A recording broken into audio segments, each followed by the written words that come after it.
let's go ahead and play something indeed. You Guys, doing? what beeping? There we go. Okay, I was wondering what was going on too.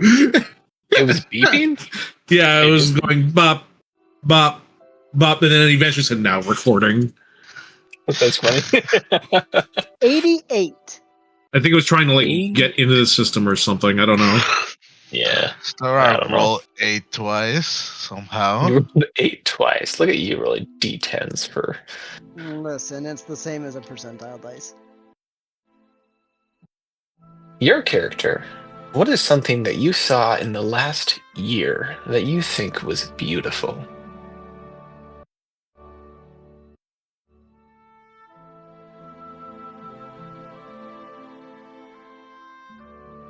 Ugh. I'm sorry, I'm sleepy. I've been up all day. Same. Hmm. Easy though, I can answer it. Go ahead. That first meeting with Lady Luck.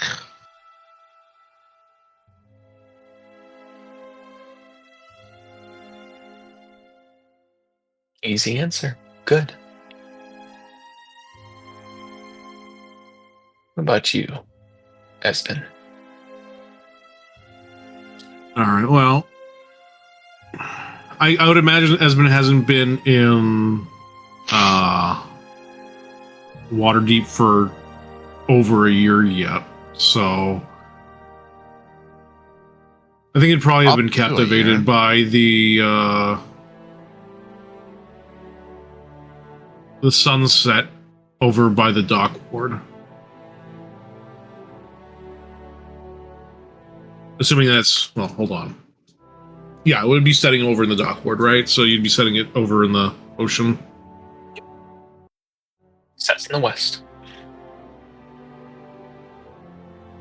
So yeah, I think you would have enjoyed seeing the sunset from that area. Makes sense. I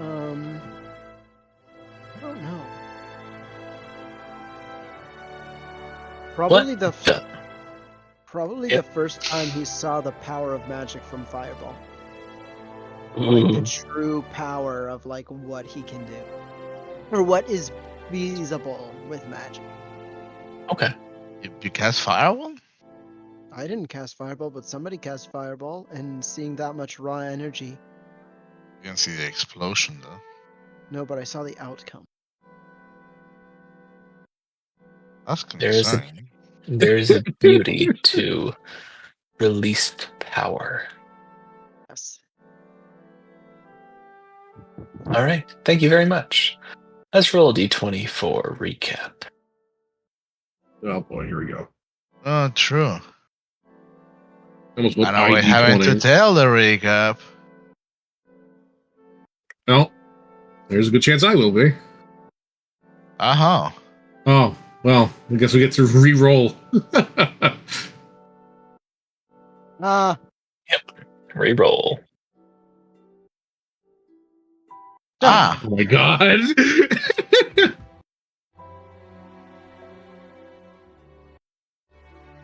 Ah. Natural 1! Let's go! Okay. Make some food Lippy. really quickly. Let's get a recap from you, sir. Well, last session started with Volker using the Nimbrite rod, noticing that it's actually receiving a signal from it. He tries to utilize his owl to see if he can spot an automaton, but unfortunately the crowds are too busy since we were in the market district. We eventually managed to trilocate the source signal, and we managed to find out that it is on a dead end of an alley. We make a plan. We make Kia invisible. She runs in and manages to find the robot just laying there, like underneath the trash. Kia stirs it awake and begins chatting with it. The party slowly approaches it as Kia continues mediating with it. She manages to get some yes/no questions from it, for it doesn't have a mouth and it's unable to speak.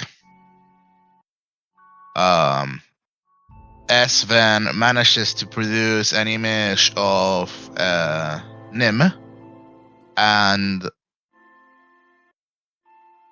essentially give Ton the order to give the map of which is where to get the Stone of Glory. Was it get the Stone of Glory or where the stone is? Or that one is skipping me. Unfortunately, the illusion is simply an illusion and couldn't grasp the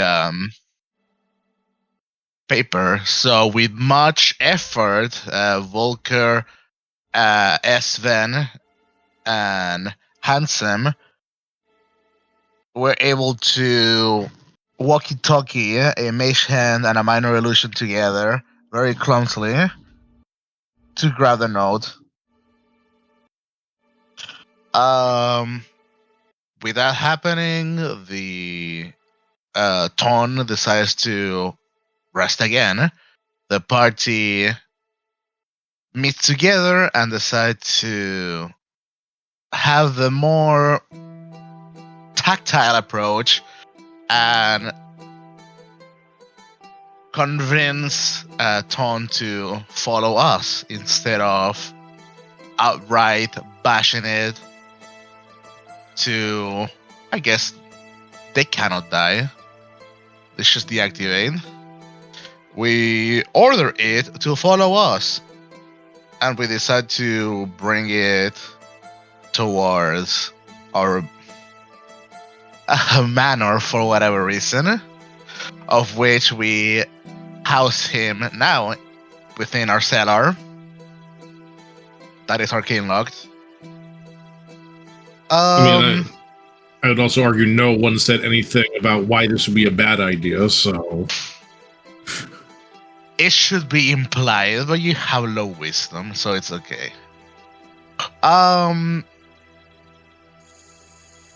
Espen had a really terrible night playing, and Volker had like one of the worst fate draws imaginable. That's where session ended. Well done. You, sir, get an inspiration. Yummy. Inspiration for recap. Okay. So I always get those for whatever reason. I don't know. I think I did a recap for a good 70% of the sessions. Probably. So let's go ahead and welcome you all to the 19th day of Marpenoth. Did anything happen while I was after the tarot card? Well, you've drawn these cards, and you recognize the relevance of this, but you look out the window, the sun is shining, you can see the wind that is blustering through, causing the signs upon shops to clatter against their sides and against chains. You can see every so often a hat flies by with an unfortunate soul chasing it. It is just another fall day here in Waterdeep. The sounds of bustling people in the downstairs at the inn caresses your ears, giving you a sense of peace. Well, maybe those of you who didn't draw tarot cards today. But you get a sense of peace and just enjoyment because the smell of the eggs is good this morning.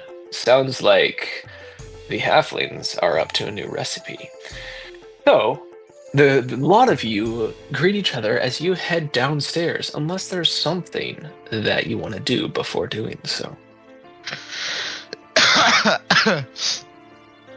I'm a big fan of I mean, the only thing that I had in mind last session was to continue training the ratlings, but I assume that can be like a passive if we don't do anything. Thing that we can do. Yes. Give me a second, just so. That's some good rolls right there. Those are a 15 and a 14 for your Dang. portent. Portent, that's right. That's very good. I don't get to bully a fucking Dragonborn today, it seems. Damn. Nope. The lot of you do hear a cry from outside the inn saying, Waterdeep Wazoo delivery! And you hear a thud downstairs as a paper is tossed at your door. All right. Esben would have grabbed it, probably. Yeah. All right. There you go. Oh, so tiny. Read it out loud. I'm not on my computer. Tori doesn't have eyes.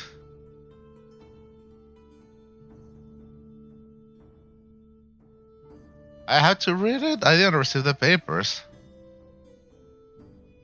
I guess Esmond grabbed it. That makes sense. Fine. Okay, so let's see. That's not really useful. Editor's Quill, a war on pause. Something strange is afoot in the city's criminal underbelly, and for once, it isn't a severed foot in a fish crate. For months now, people in Waterdeep have watched the shadows churn as two major factions, the Zentarum and the mysterious Xanathar's Guild, squabble over territory, secrets, and God knows what else. But recent days, things have quieted. Reports from the Dock Ward and the Field Ward suggest that Xanathar Guild activity has sharply declined. No alley duels, no mysterious disappearances, not even a shrunken down fruit cart vendor. What? Okay. Shaken down fruit cart. Shaken. Okay, that makes a lot more sense. My cabbages. It's as if the guild's once lurking presence has pulled back on into the dark. The Zentarum, meanwhile, seem content to consolidate their current turf, possibly wary of overstepping whatever line has been drawn. Some suspect internal strife in one or both organizations. Both believe a third power might be working in the shadows. For now, the city holds its breath. The fighting may have slowed, but Waterdeep's long memory still lulls like this doesn't last. So says the lulls like this don't last. And then Fall Fair flares to life in the Dock Ward.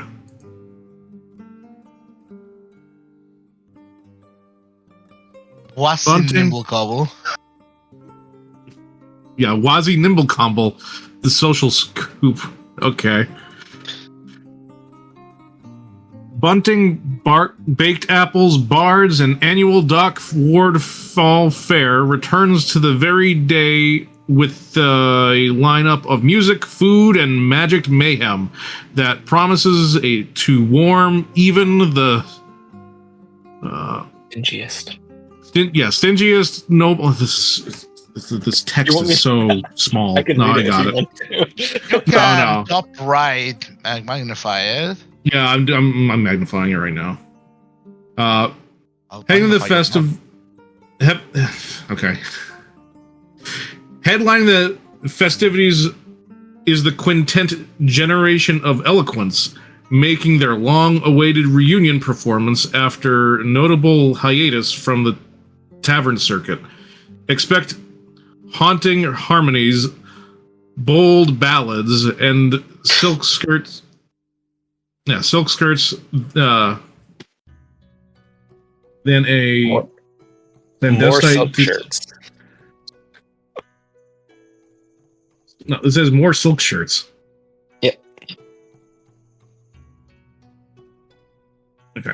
Well, anyway. I'm not the best at reading out loud. I don't do it too often. No worries. No worries. Other attractions include the Pumpkin Patch, goblins may not enter.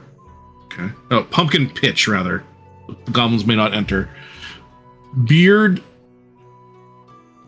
Why barding not? contests. What the fuck? Braiding. Oh, beard braiding. Okay, that makes my God, my eyes is open to all. Why are goblins being segregated? Why wouldn't they be segregated? A miniature griffin petting zoo, handler waivers required. And cider that may or may not contain alcohol, ask twice. Bring your purses, bring your pipes, and your patents? Patience. It is patience, okay. This year's fair is already drawing crowds to the South Ward and Sea Ward. Thank God those are the only two things. My reading is awful. There's not a page. Nope. No, it's just those two things. Wait, so the fair's today? I thought it was yesterday. I thought it was going to be in 2 days from the last article.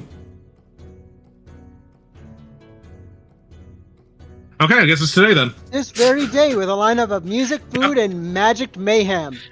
Let's go to the fair, boys! Perhaps I counted days wrong, but I was pretty sure this is day 2 since I gave you the other issue. I don't think it is. Guys, I think we it can time happen traveled. in 1 day. The DM God just informed me that it is today. It Yeah, is I guess today. so. Apparently we got a God did this newspaper a today. day late. That's all. I don't know what Lady Luck has to do with anything, but literally God verbally said on mic with recording said it's today. Here we go. Right. It's today. Okay. Well, right. I guess we could go. It's... Sure. Why not? How long does this festival usually last? I've been in Waterdeep for a couple of years. I don't know how The often it festival repeats. itself typically lasts a couple of days, so 2 or 3 days. I would imagine the opening day is the busiest one, though. Yep. That is correct. Good. I can feed upon people without them noticing. Wait. What? I didn't say anything. I see.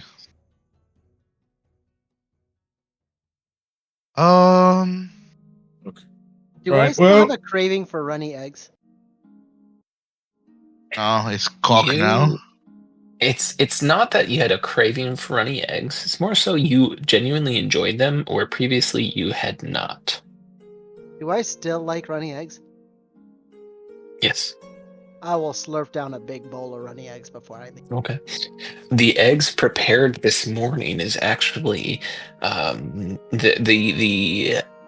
halflings had procured rice and had cooked up some rice, and the eggs prepared is basically it's got this thin membrane that it's cooked with, but when it's presented to you, one of the halflings cuts across the top and it opens up to this very, very loose, moist egg mixture on the inside.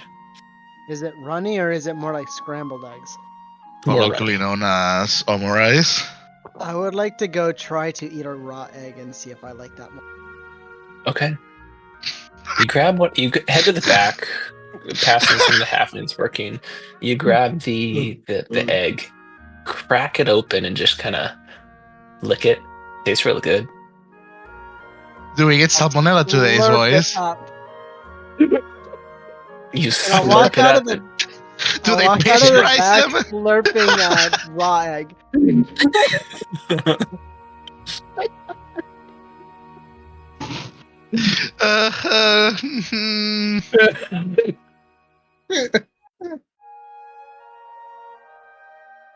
Oh no. Are we seeing this, or did you kind of like hide in the back and do this? No, I walked out slurping a raw egg. Where are we all standing in this day? What if somebody else can't? Yeah, I figured that we'd probably be at the bar for eating. You choose. You would notice that at least Aspen, I don't think Hansem is too lost in the egg. You will probably notice that Volker is a little absent-minded. It's less sharp than usual. I'll walk up to you with my egg still.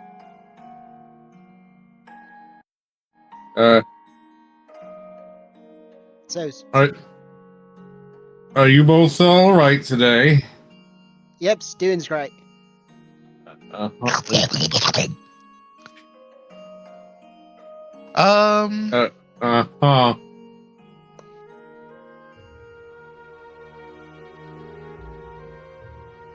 I'm doing okay. I'm slightly concerned about today's day, but I'm doing okay. How are you holding up? I guess that the last part was direct. I made it realize that it's kind of hard to portray who am I talking to without specifying. The last segment was to Handsome. Om's doing great. I was meeting new friends last night, and he seems really, really cool. I see. We knew that happened. When I went to bed. What, did someone just pop into your room and then just say, hello, I'm going to have your friend? Sort of. I was And talking you didn't tell us somebody broke into our manor? No, I mean, he didn't break in. He still hears. And I tapped the side of my head.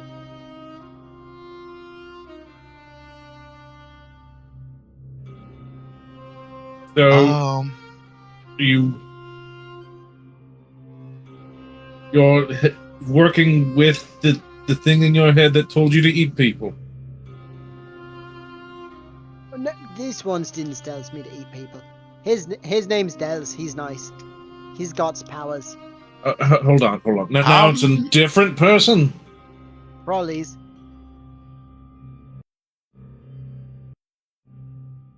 Espen just looks at Volker at that. Just very concerned.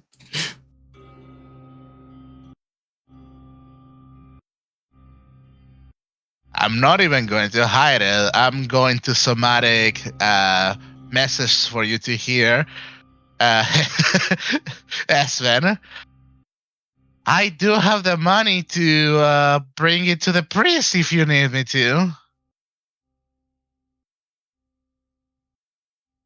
We're just gonna have to dry him out, I think.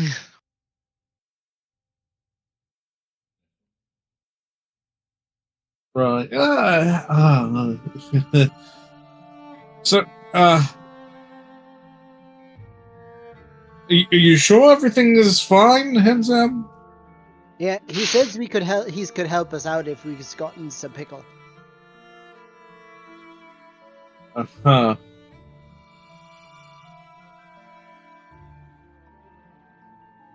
And how are your cannibal desires going? Oz don't have him anymore. Days gone.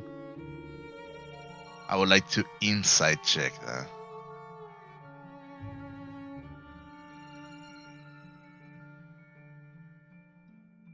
Unfortunately, insight is not my strongest of fortes. Insight would be my strongest forte. I'm not beating that. 26 deception check.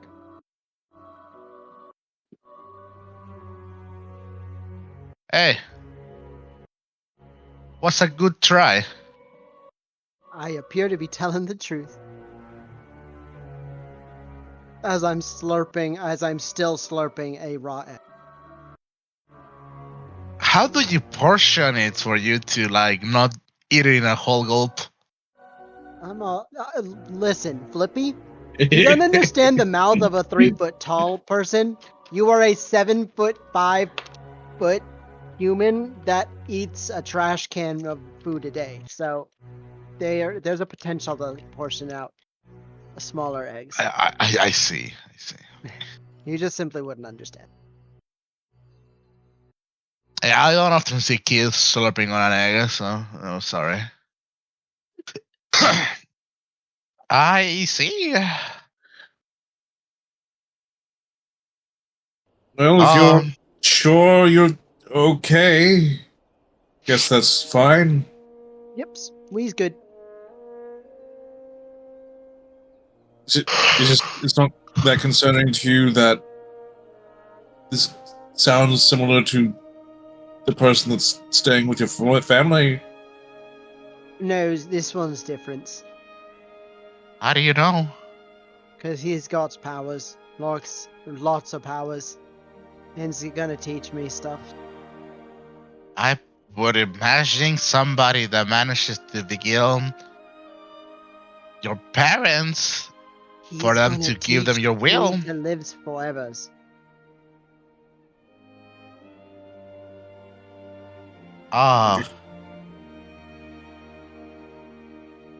And how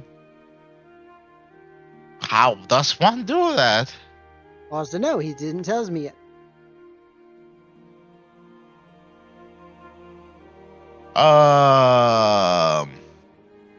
Well, if anything disturbing comes up, you know who to talk to.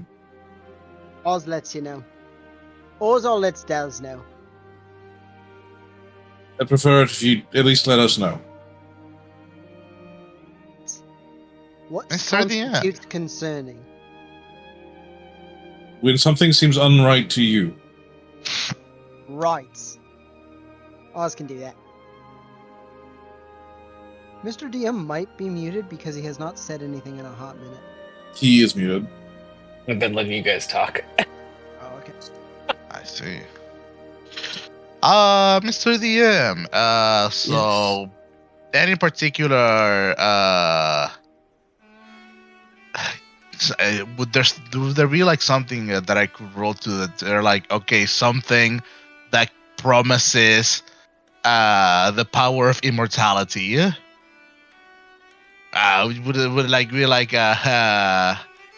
I don't know, a god, a demon, or something that That's like a religion check, yeah. Sounds good to me. I'm good at those.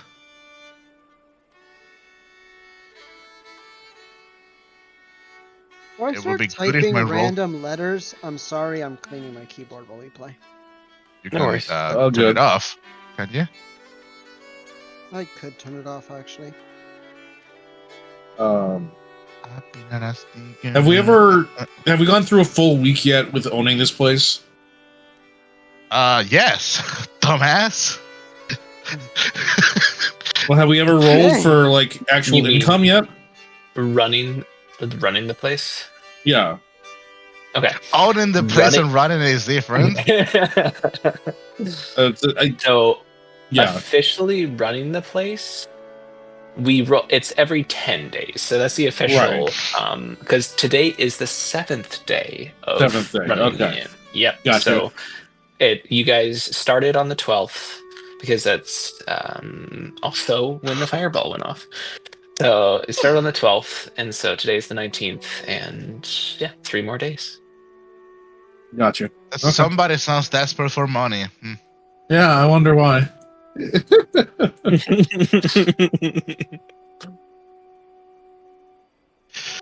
I mean, I don't think there's always going to be somebody that is saying that they want to eat people to let the Pinkertons away every time. We're just trying. I'm doing my best. Wow, a natural 2 for a 9. I don't know shit. You know that immortality, yeah, typically there's gods, there's demons. I mean, heart. It's kind of out of your venue. Yeah. But it would seem that either with that information that I have, there's 2 outcomes. Either the creature that is speaking to Handsome is lying to him, or it's a very powerful one for it to willy-nilly promise immortality. So, shit outcome either way.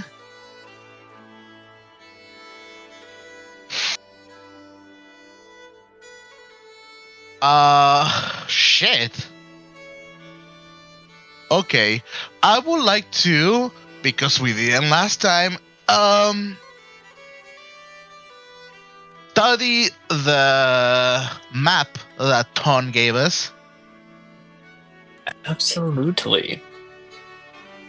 The map that Tom gave you. Because we've been very diligent not to open and not to display, no nothing. Until we were in our manor. And I would like to signal for Espen to come join us. Like, I guess in the 2nd floor where it is in the top right. Where it will be like the... back then you used to say that here was a library. Yeah. Oh, well. Well, it's on the other floor. Yes. Oh, the tokens are already there, so... even better. You let me come when you're doing this? Oh, whoa, buddy. I don't know, man. I don't know. I'm just asking. You seem to be really enjoying that egg right now. I don't know. It's just Oz can bring it with me. This map that you guys, as you gather together in this study and open it on the coffee table or something, the folded up map clearly of one of Waterdeep's wards. And written upon the map is an X with a name next to it.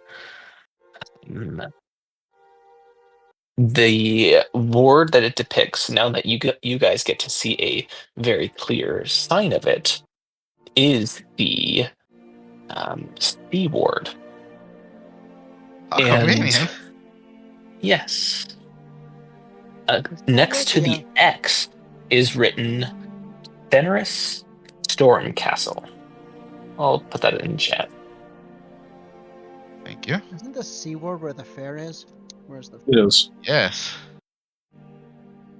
Hey I don't guys, think let's we go have treasure hunting. I don't think we have heard the name of this person before. You were unfamiliar with this name. Is the Stormcastle last name like a notorious name, or? No. Gee.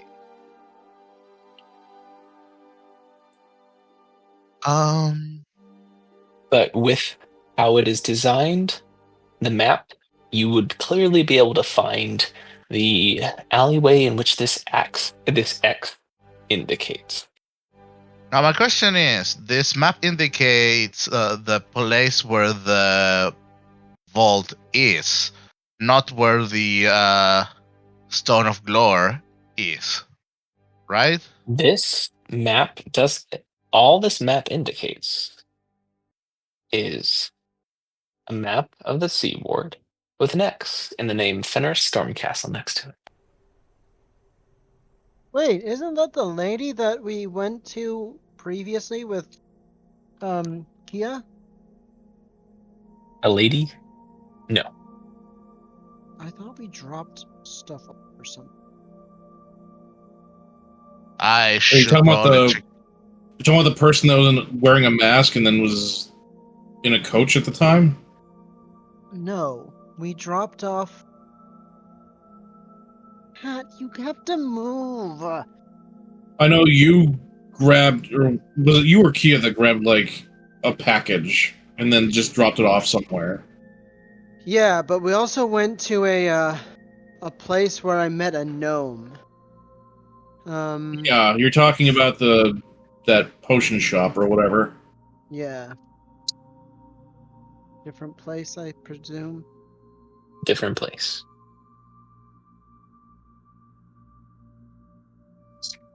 Fortunate that I don't remember what was the question that Gia asked the robot to say, like, hey, the map, what is it for? Oh, well, I'll check it in later. You didn't get a name for the lady that you met.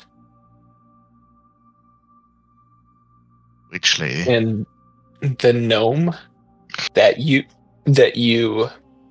met up with at the shop, his name was Schemo.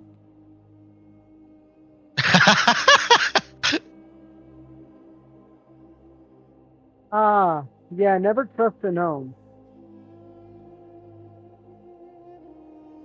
Yeah, they may tell you that they hear voices in their head. Yeah, so far we haven't met any gnomes that we can really trust except for one, and now he's going insane, so... Like I said, never trust a gnome. The other one is dead. I don't see gnomes have a lot of things going for them.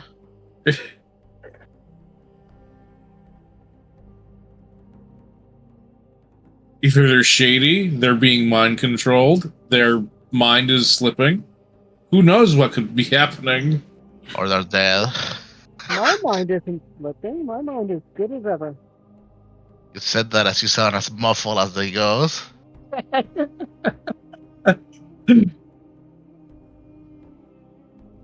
Well. So, what was in the news today? What, you didn't mean reading it out loud?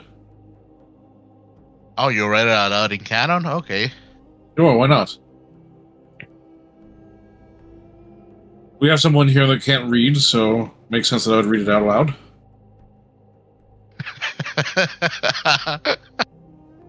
That's logically accurate, yep.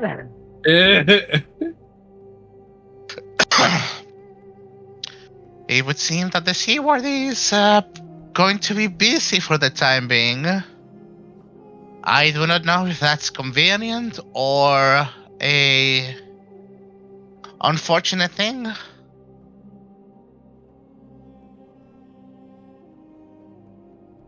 Oh, I mean, either way, we can just take the time, relax a little bit.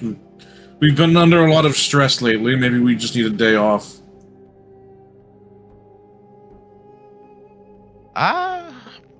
That is fair.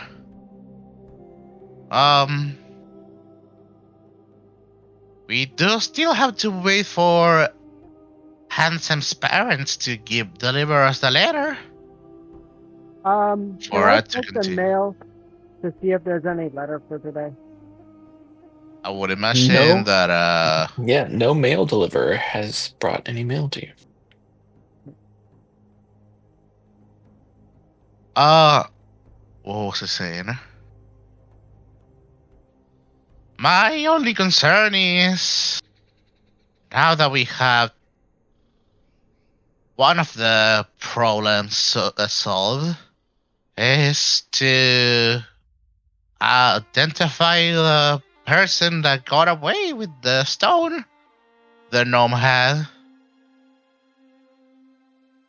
Well, that's going to be a little bit harder to do, no matter what we attempt here. I'm not sure what we can do about that.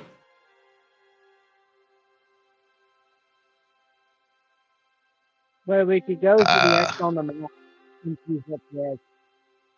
I didn't understand a word you just said. Could you We can go put to your the mouth X. away from your egg? Weezkid goes to the X on the map and sees what's there.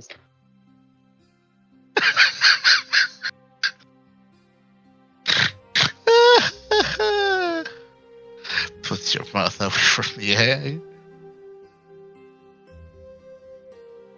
And actually, when he says that, he'll put his hand down on the table and walk out because he needs another egg. One egg is not enough for this growing gnome's mind. Yeah, it's a man of his own or something. Yep. This is going to be a long day, isn't it?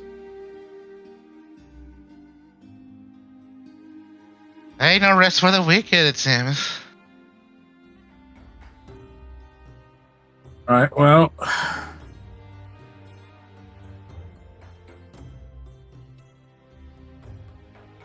So if we're going to do anything, we probably should do it while that bod group is playing.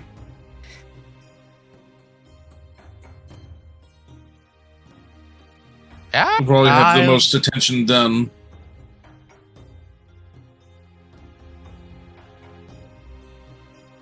I guess so.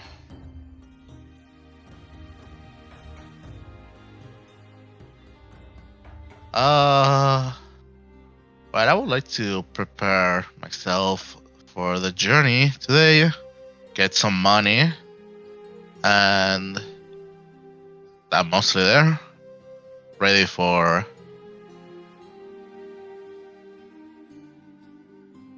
I guess going outside and exploring the sea world. Gonna be so much Yay. fun. I'll come back with my... How many eggs in your pocket, though? roll an insight check, or a perception check.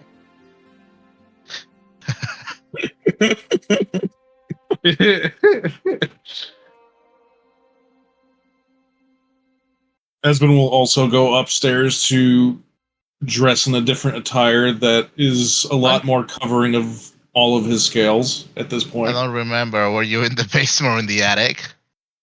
Attic. Attic. A 12, sorry. How many eggs? You definitely see 3 other eggs poking. Fuck.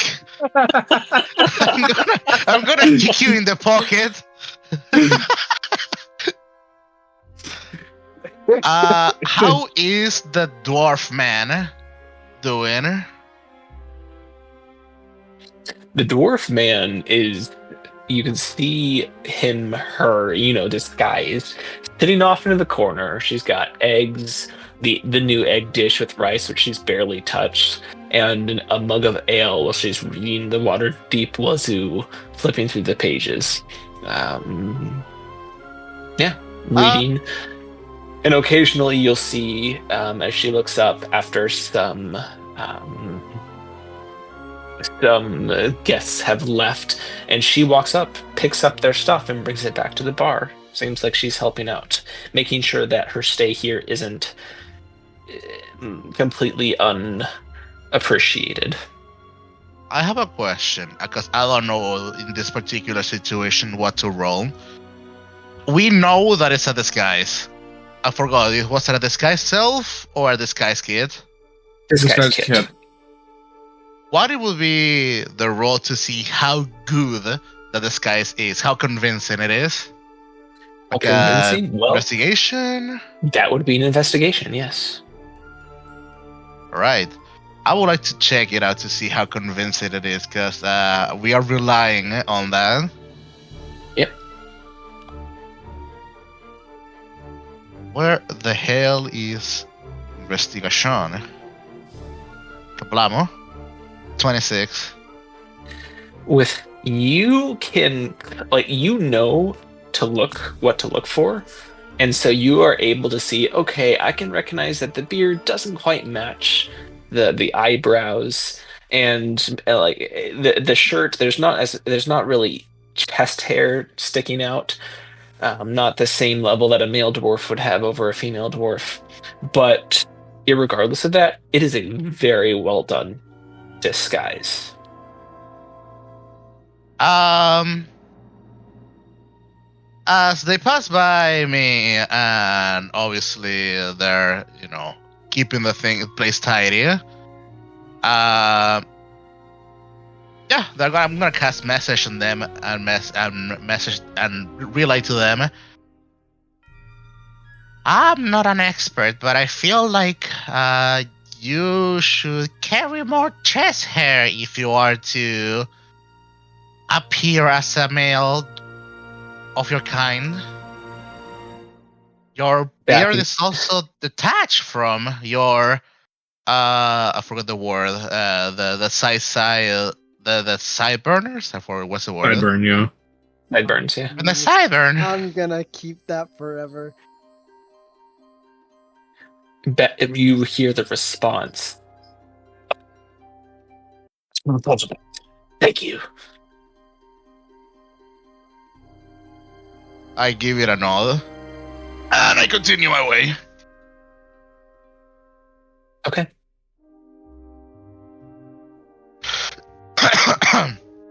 Are we making? How does Espen look?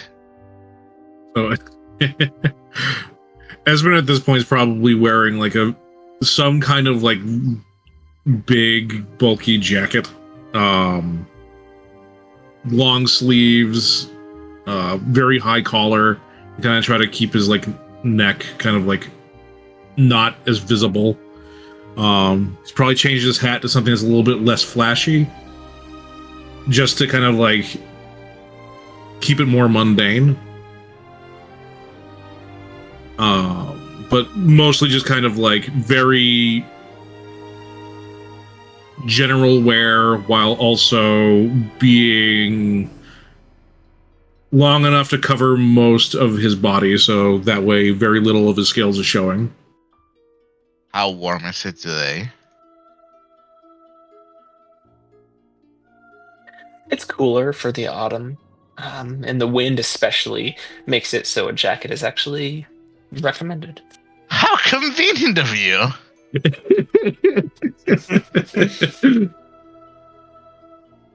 I don't feel like paying any notice. You are not under my radar. I'm not either. I don't know what you're talking about. Well, are we going, or... Hinzim has the exact same clothes that he always wears on. Same. I would imagine a wizard potato sack is comfy enough to withstand the temperatures. Unless it's summer, then I'm fucked.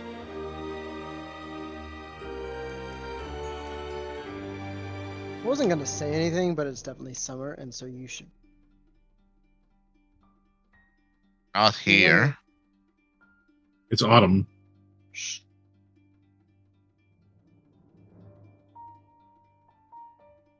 So shall we make our way to the... Yes, we're going. Okay. So the three of you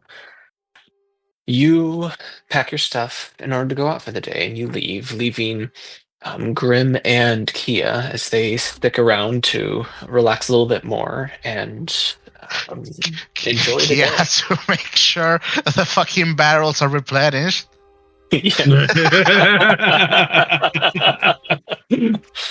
Grim hasn't taken notice just yet.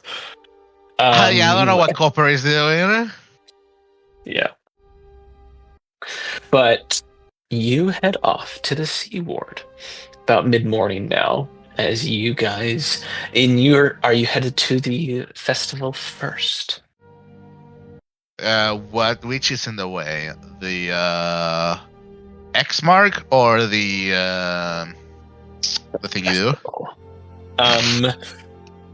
what's in the festival is closer. Then I would imagine the festival. Okay. So, you guys walk and end up. You can see the decorations long before you reach the festival. Um, How crowded and is it? it's already pretty crowded. You Prime can time for see a that fireball. there's a lot of there's a lot more young folks here. A lot of the working folks of the city haven't come here, so it's more so a lot of kids and teenagers and uh, young folk. I But mean, really, the it's prime time for a fireball. Don't worry, colorful we'll deal with this. streamers flutter above stalls that sell roasted nuts, mulled cider, and illusion bobbing apples. You can see the children that chase illusory pixies while fire dancers.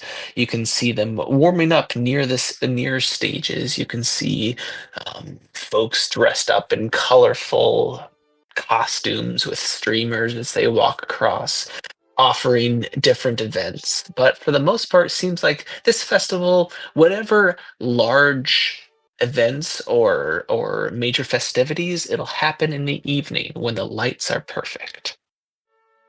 I see. We're too early. No, No, Just there's in- definitely still some things happening right now.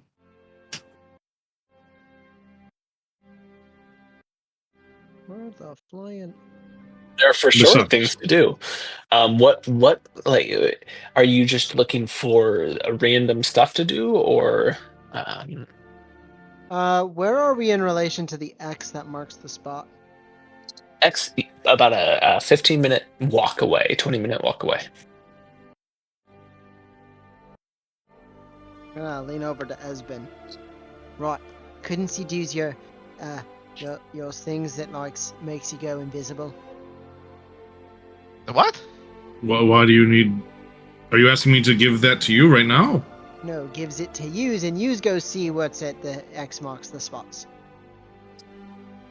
Oh, I guess I could just at least take a look at the location. Just thoughts. Right, I guess I could do that. Don't have too much fun without me. Right, won't. Well, this place is beaming. I cannot promise you anything.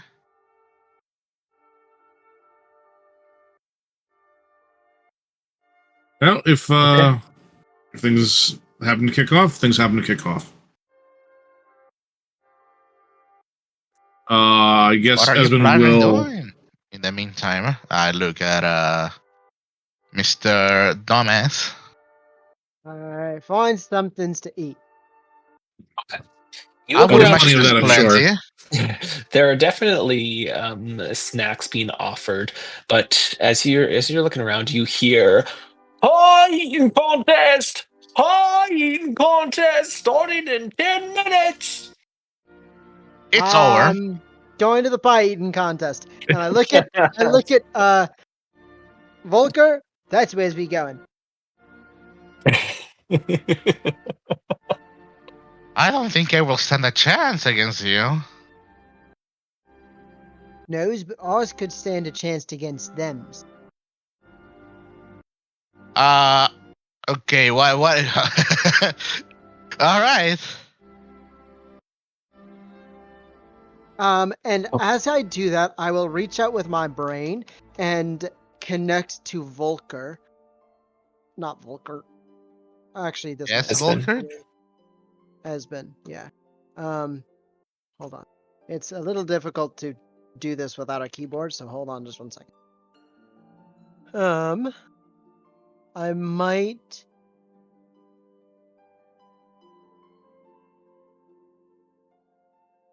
Never mind. It only lasts 4 minutes. I do not do that, and I just say, good luck. Tell us what you find. All right, will do. And then Esmond will just, I guess, head over to where the X is. I'm assuming he has the paper, though. Yes. Yes. I would imagine You'll we have it. know where to go if shit goes south. Yeah, well, I mean, Alright. him being 20 minutes away, if something does go south, It's gonna be a It's- long 20 minutes, but we it's know going to where be a to long go. 20 minutes. Yes. Nothing will go wrong. Nothing has ever gone wrong. Yeah, I believe in Eswen. I believe I in do everything. have what's the word? Enhanced ability if he wished to for me to cast it for him. Both Up last to an you. hour, so what would you like? Wisdom? Dexterity? I mean, this is going to be more of like a Intelligence. stealth mission. You do have dexterity stealth covered from invisibility. Yeah, you're right. Maybe wisdom just for the sake of perception. It gives you a +5 to your passive investigation. So at least there's that. Yeah, sure. Whatever you think makes the most sense here. I personally lean towards wisdom. Unless you're Okay. stupid and break concentration and you're like, but then again you have more than one spell slot. Yeah. And I can foresee that I may have the ability to short rest at one point or another. So I'm going to cast Before You Live. You see me like I reach out towards your knee. I tap onto it. You see me doing some somatic components, and you feel wiser now. Do I recognize this spell? You cast a spell, so I would imagine you can recognize the somatic and verbal components from it. Actually, I wouldn't even be looking. I am beelining it to the pie eating contest. Yeah. You got taunted. The boss has taunted me. I must answer. The Go BBEG forth. of the entire campaign is a pie eating contest. Okay. So, here's what we'll do is, I mean, the first thing to happen would be the apple pie eating contest. So, Esmond, you go invisible and you head off, or I however go well you... head off to there and then go invisible when I'm close by. There's no Yeah, reason to. Indeed. So you I head don't off have there. the luxury for that. Nope. So, this pie eating contest, you can see there's mainly children here who have signed up for this children pie eating size? contest. So you see several human children, a little elven child, a little goblin child, and then seated because it's a long table, seated across the table from you, Henzim, as you sit down, is this fully adult male orc. Just stares at you. Stares at you. And to either side of both of you are just a bunch of kids, and you can see one other elderly lady who, a little rotund dwarven lady with the long sideburns, but a half-elven man steps up and calls out, "The pie eating contest will be as follows. You have a stack of pies next to you, and you eat as many as you can before you throw up or pass out. All right, good luck." And a bell is rung. Here's what it is. Each round, it's going to be a DC 12 con save. However, every round following, it's going to increase by 1. Oh, fuck. Now, additionally, what I'm going to have you do is roll a d4 and just tell me the number that you get. So, are you going to be eating as well there, Volker, or are you just watching? My main concern at the mention of up to when you throw up or pass out, I would imagine that belching would impose a concentration check, right? Belching it's is not burping. Puking would puke. puking. If you vomit, like basically, if you fail the Constitution saving throw, you throw up and are at a and you lose. I No, think his I mean- concern is he's going to lose concentration on the spell he just cast. Is what he's trying to get Oh, at. I see. If you throw up, you will have to roll a concentration check. Yes. I hate being the no fun kind of guy, but I will abstain from participating. Okay. I do know that we have a raid boss over here. I don't know, man. I think that'd be pretty fun. I'm suddenly in there. No, I'm finally getting there. I'm starting to look at things, and then suddenly, what happened? Here's what'll happen. Here's what'll happen. Espen and no, this is more so for Flippy and Town. You both can participate. It's just that Flippy, you can be the large orc across the table from Hell yeah! and Yes! just down the way. Are Espen, being can you be the elderly dwarven woman? That's what I'm here for. Is the dwarven lady? Is the fat dwarf lady wider than tall? Yes. Excellent. So, I would Mr. like to- Orc, you'll be adding 5 to your Constitution saving throws, and Mr. Dwarf, you're adding 6 to your Constitution Holy saving shit! throws. Start this. I would like to reach into my mind and try to get Yes. a hold of Dell. Oh, yes.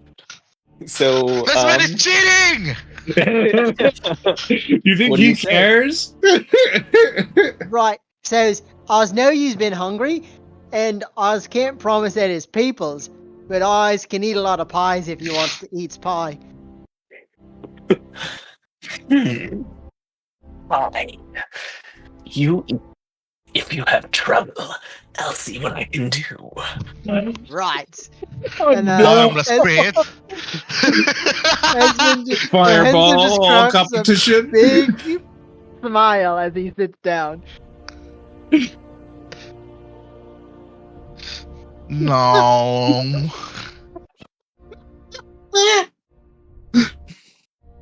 My question: the D4 is a private roll, or That can be a public roll. It is, you just roll a d4 and tell me what you get. Okay. Oh, for Right. everybody. Okay, I thought that was We'll just start. for. Yeah. Okay. Go ahead and start with a d4. Start Alright. with a D4. Yes. /R Ooh. 1D. I'm rolling these 1d4. IRL dice because I want to. A 3. 1. Ooh, okay. Good to know. So, the bell is rung, and you are all able to begin eating the pies. Here's what you're going to do. Those of you who rolled a 1 on the d4, you're going to be rolling a disadvantage as you are given a bad pie. No.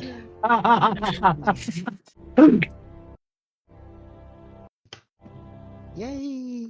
Con save. Con save. I'm gonna use my FUF me dice. Oh no, the death saving throw is 1? No. That's my white one. I exclusively use that. I have a +7 to these rolls. 21 for my first check. Easily done. I blunder my roll. Give me a second. /R to the 20 KL1 plus 5. 13. I barely scraped by. Holy shit. 26. Oh, yeah, I have a competition on my hands. I don't think you rolled properly. Did I not? Slash R? Oh, you're right. 18. That makes a lot more sense. Okay. Oh. Okay. I'm not muted, right? Nope. No. Not anymore. Good. No, easily done. The orc, you get this bad high, and you feel a burp come up, but then you hold it down, and one kid already throws up, but the rest are going strong. Round 2, roll a d4. Boy, what is in this boy? Something's nasty in it. The teenage half-elf worker just says, "If there's something wrong with the pie, that's a you problem." I would Looks like it's to still throw good the fucking too. tray at it. I would imagine it's like an Orc thing to aluminum do. tray. Like an aluminum tray on it.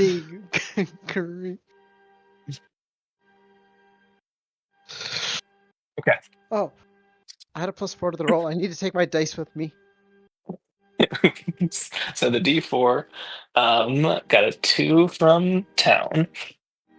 Slash R 1d4. A 4. Good. I rolled another 3. Okay. So you all get good pies. The Constitution is now DC 13. Scheiße. Another 21. I'm good at eating pie. 24. She just mows down this thing and throws the dish away. Yes. 16. Where's my next one? They're like all the pies are stacked next to you, and so you're able to continue going. And so guys are going strong, rolling on the D4, and then Constitution saving throw. I rolled a 4. 4. Everyone rolled a 4. Damn. Wow. Okay. Natural 20 for a 24. Oh no! Oh no! Grandma falls asleep. Oh no! The grandma across the way, after wolfing down that last one, she didn't even chew the previous one. And so as she goes to swallow this one, the other one gives her a sudden burp as she's trying to chew this current one. And the combination of trying to swallow and burp at the same time causes her to barf all over the tiefling child in front of her. And she is eliminated. That's Sorry, terrible. Mary. I'm gonna whisper in my mind. Right, there's just the big orcs that he's fighting. All right, big orc. Oh no! No! You said that.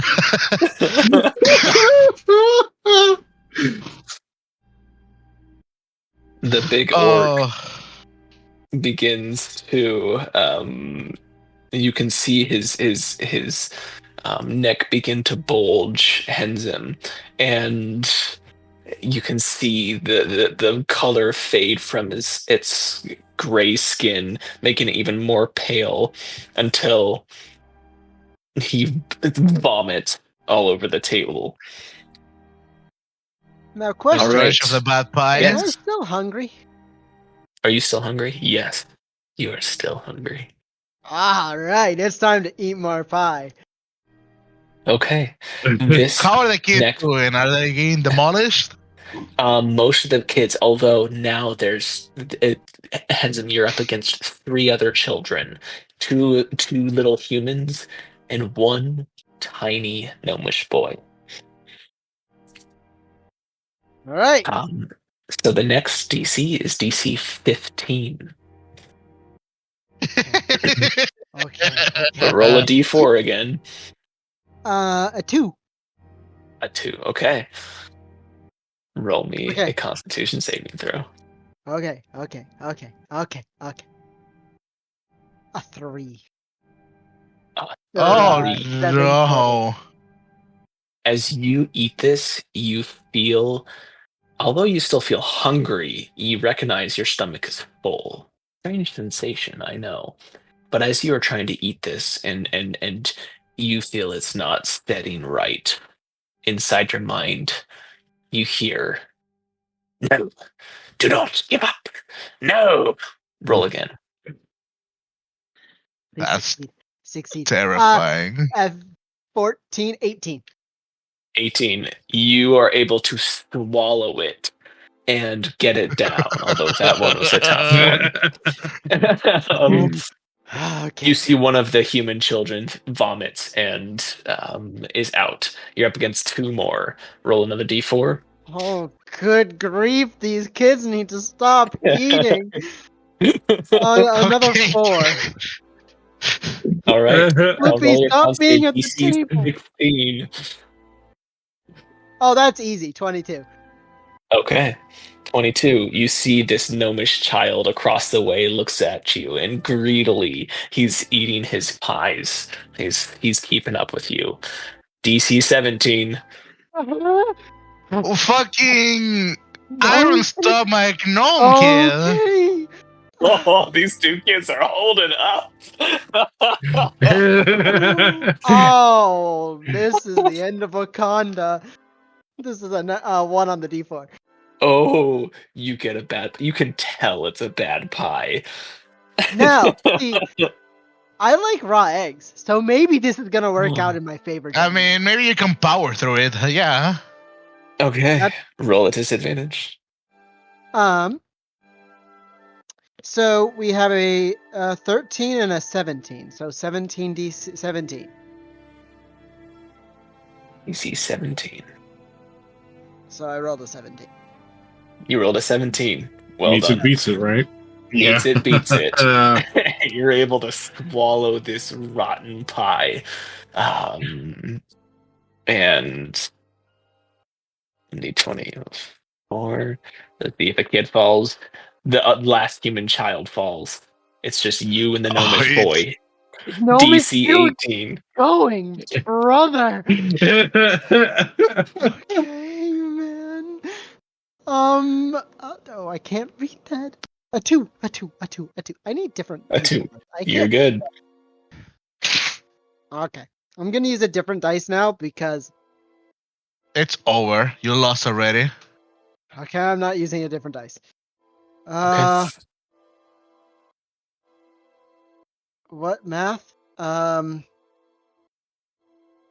again. What is the mm, DC? Be The 18 DC now. was 18. Simultaneously, you and the gnomish boy swallow, look at each other. You can see his eyes go wide as he just cheeks expand and chunks of pie spray all over the table in front of him.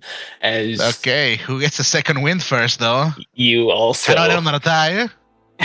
and you also spray your pie.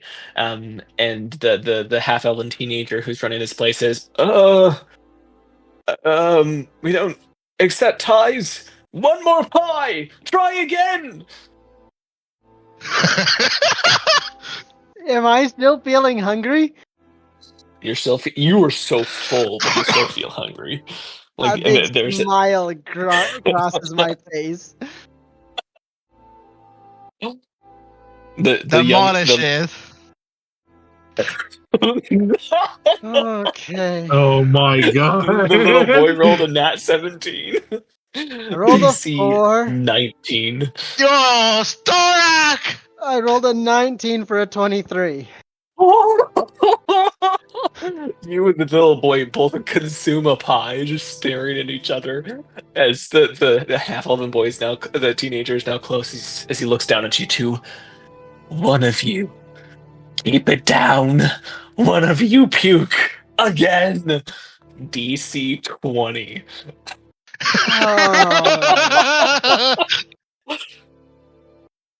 Oh The no! The young gnomish boy, okay. it vomits. Let's see if you can hold yours down. Come on, Storak. I know you can. I'm going to think in my head again. Right. So Don't let if me we know. wins this, we win, and we's the most powerful person here. And they knows that we's already better than everyone. Oh, I need to roll a d4. Good. 2. Power. Okay. Power. You may roll at advantage. All right, let's cook, boys. 16 for a 20. Meets it, beats it. As you swallow this, your body wants to exhume it, but you vanquish this pie eating contest. As you can see, all the kids around are all moaning with hands on their stomachs. The gnomish boy is just like passed out on the table and head on the table as the half-elven teenager calls out, "And when it goes to this gnomish man here," he brings over to you a sash, and upon the sash is the it's glittering with clearly cheap metal wove through it, but the title is Autumn Gullet Champion. As he hands you this sash and says, "Congratulations, you won this." It was easy. As Volker, how heathenous was this contest? How heinous? What's the word? Heathenous, like Hedonist? yes. Well, it's yes, it's less so much hedonism and more so who can eat the most fastest. I'll leave it up to you how you respond. I'm not going to tell you how you view a pie eating contest. I meant how the contenders were, but Oh. that's actually a good response.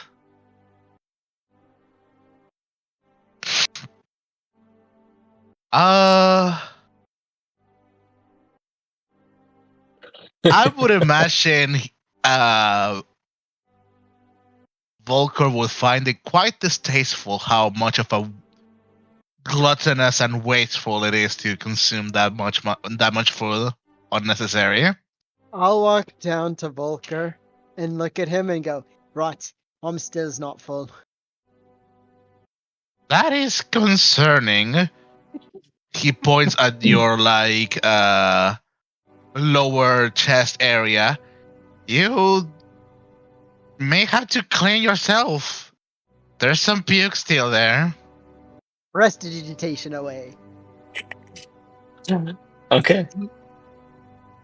So, at this point, we will move to Espen. I immediately drop my concentration. No, I don't. Espen, you reach the alley that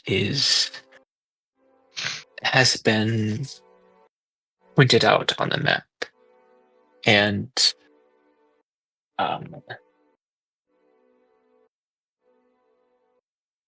it's a narrower alley. There's high buildings all over it, and several lamps around. But as you enter in from the eastern end of the alley, a cart laden with apples comes careening towards you from the opposite direction, rolling downhill. Riding on the cart, you can see a tiefling boy with an eye patch who screams at the top of his lungs, "Look out!" as he shouts. I didn't I quite need you catch to what he make shouted. Look out. Okay. Go ahead and roll me a dexterity saving throw. Oh no. 12. You are able to jump out of the way successfully as the cart rolls by, continues to roll before hitting at a protruding pavestone and flipping onto its side, sending apples tumbling down the alley. The tiefling boy you can see is thrown from the cart, rolls, and is like Uh, calling out, clearly unharmed mostly. Do you do anything? The husband's gonna run over and try to pay attention to this kid and see how he's doing. Sure. Before long, the kid is rubbing his arm where he rolled the hardest. Before you hear the footsteps of two more children who run down the way and catch up to their friend who had just crashed. As one of the children calls out, "Oi! You okay there?" The tiefling boy on the ground rubs his arm again in his head and says, "I think so. I don't think I hit anyone."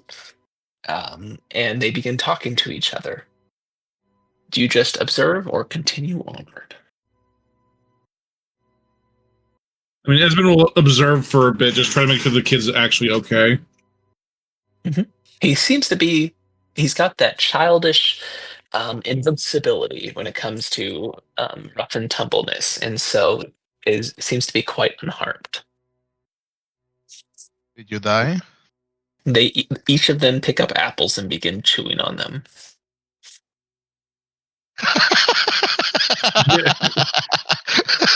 Just gonna look around. Creatures. Is there anybody looking for an apple cart that just drove by?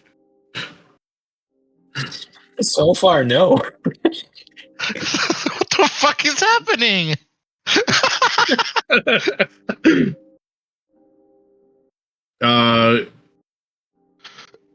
Is everybody okay over here?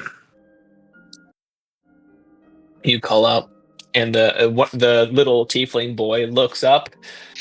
"Hi, I'm doing great. Sorry I almost hit you, Ozo."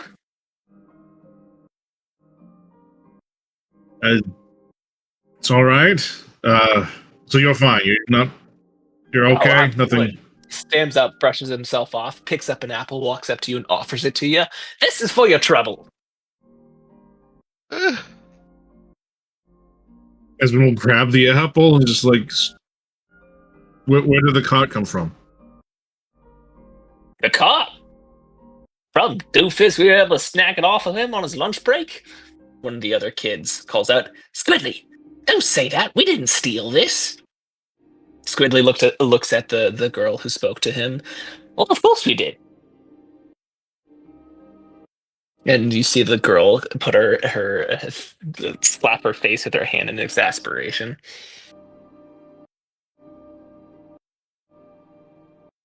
Right. He looks up Okay. "Yeah, you can keep the apple. Don't worry, they're ours."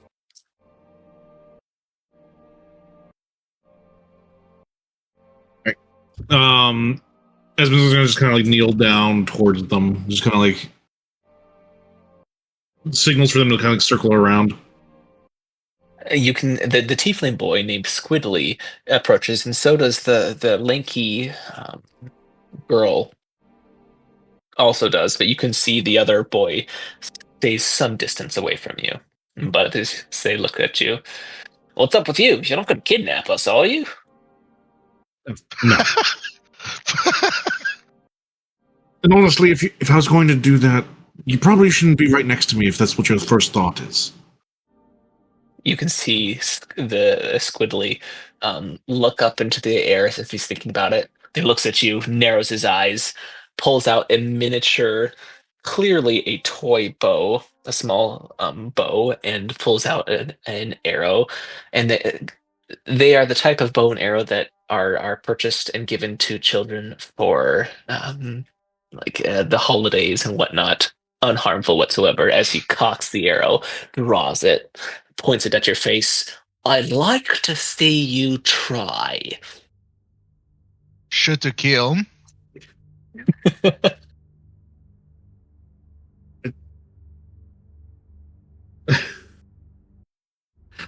Esmond will just kind of put his hands up and just be like, "You got me." "You're right, I did." He lowers the bow. "I got you. All right, I'm gonna eat some apples. You need anything?" No, I'm fine, but where are your parents? We ain't had those. We're just the three urchins. Well, that's what everybody calls us. The three urchins. Aye. The name's Squidly. The tiefling boy holds out his hand, and the girl holds out hers, and the way she speaks, it sounds odd. But she says, "My name is Nat."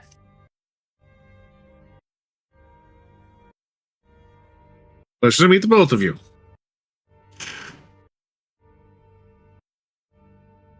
Absolutely. What are you doing here, mate? Just taking a stroll. The festivities going on in the market, not really my thing. That's a fucking lie.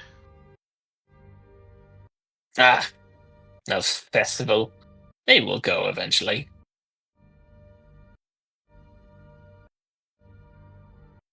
So you don't have any parents? Do you have a place to stay? Yep.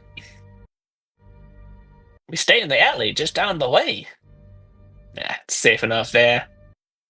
The old baker gives us food, too. He's a nice guy. You just stay in the alley. Yeah. He's got a little roof, and we even set up some doors and whatnot for that, too. Almost like we got our own house. As long as the city watch doesn't come by and see. Right. Well,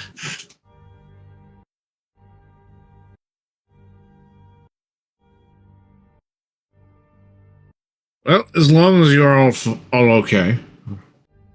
Nothing. Again, none of you are hurt. No issues at all.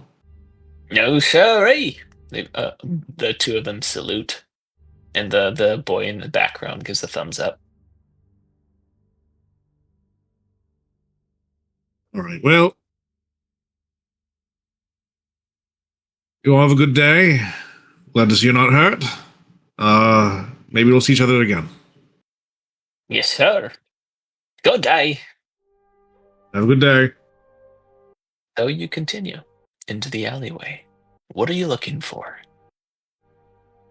The building where the X marks the spot is. The X, it could be a couple of different buildings, but you only see one building with a door ajar. The door ajar. That's always a good sign.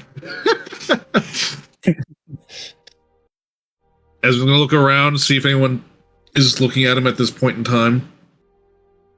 Give me a perception check. Good advantage. Thank you.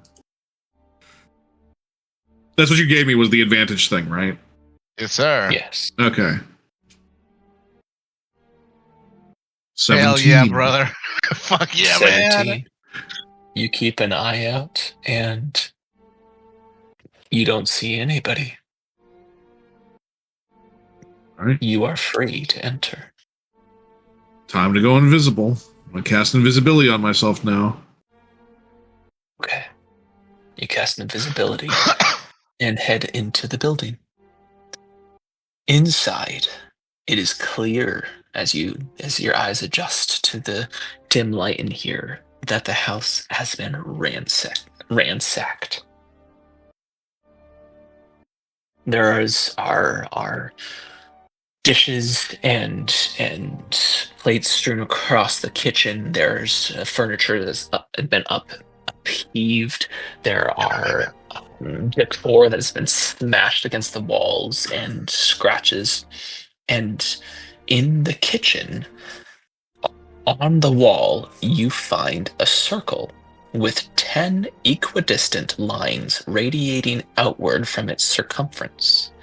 This is a sign of the Xanathar Guild.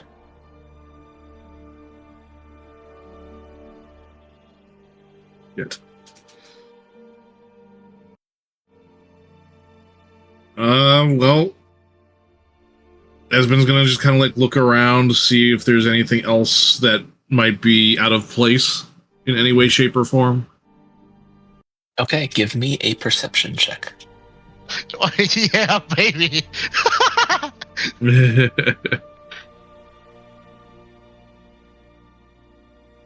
Yeah, 20. baby.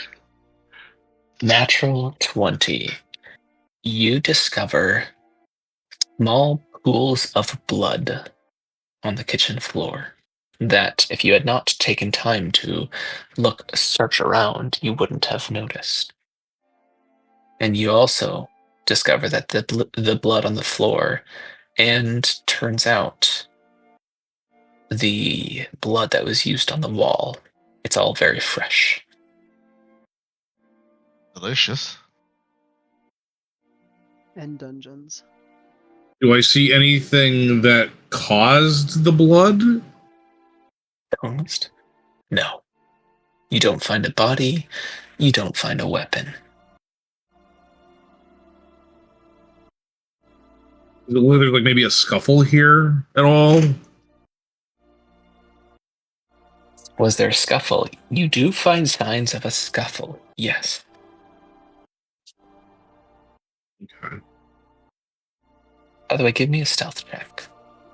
I should have asked. The invisible man. I forget. Do I get You get advantage. advantage? Yes. Okay. Yes. The reason why I'm asking this because you did get a natural 20 on perception. So I need to do something real quick. This is so great, man. A non-natural 20, but a 20. Yeah. As you are searching around quietly, stealthily, you've discovered this about the blood.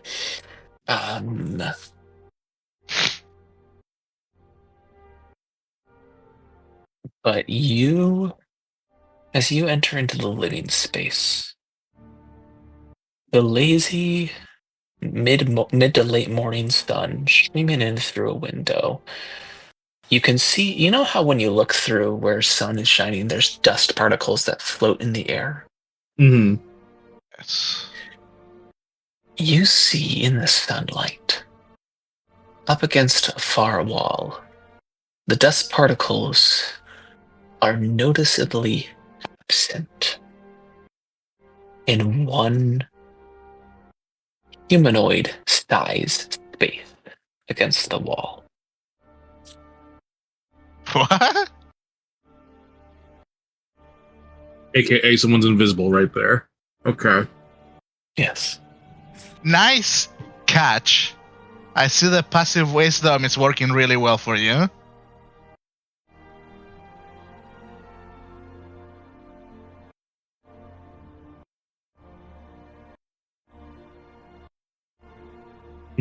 What do you do when you notice this?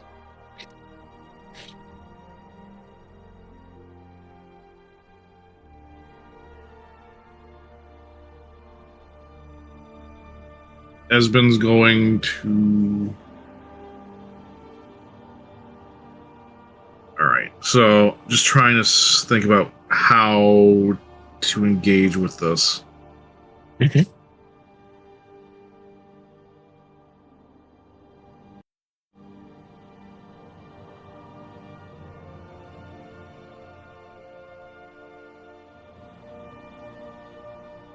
I think what Esmond might do is... not knowing where the guy is looking, where this person is looking.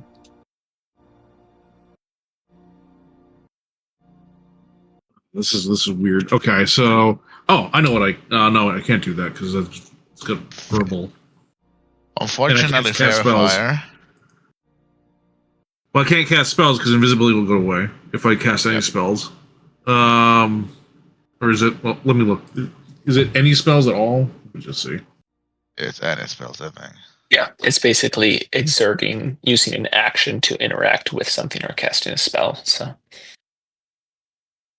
Even interact with anything. Okay. Basically, you can pick things up, but if you exert yourself Okay. over picking something up, it might be noticeable.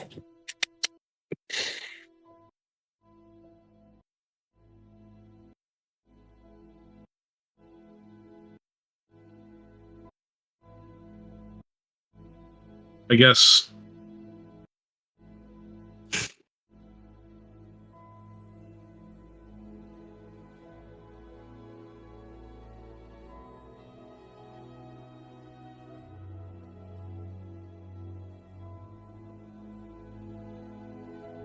Not knowing what this could be either good or bad. So, Is the thing moving or is it stationary? this is a good question. Is it moving or is it stationary? Stationary. Okay, well, Esmond's going to kind of move away from it. And is just going to kind of like speak out and just be like, "Is everything okay? Are you the one that's hurt?" Immediately, with your natural 20 perception, which I'm going to carry through, you hear, well, first off, footsteps, faintest of footsteps, coming from that individual, as well as other footsteps around. I'd love to see that. No, more than one footsteps. Okay. There's now going to be some active perception checks done.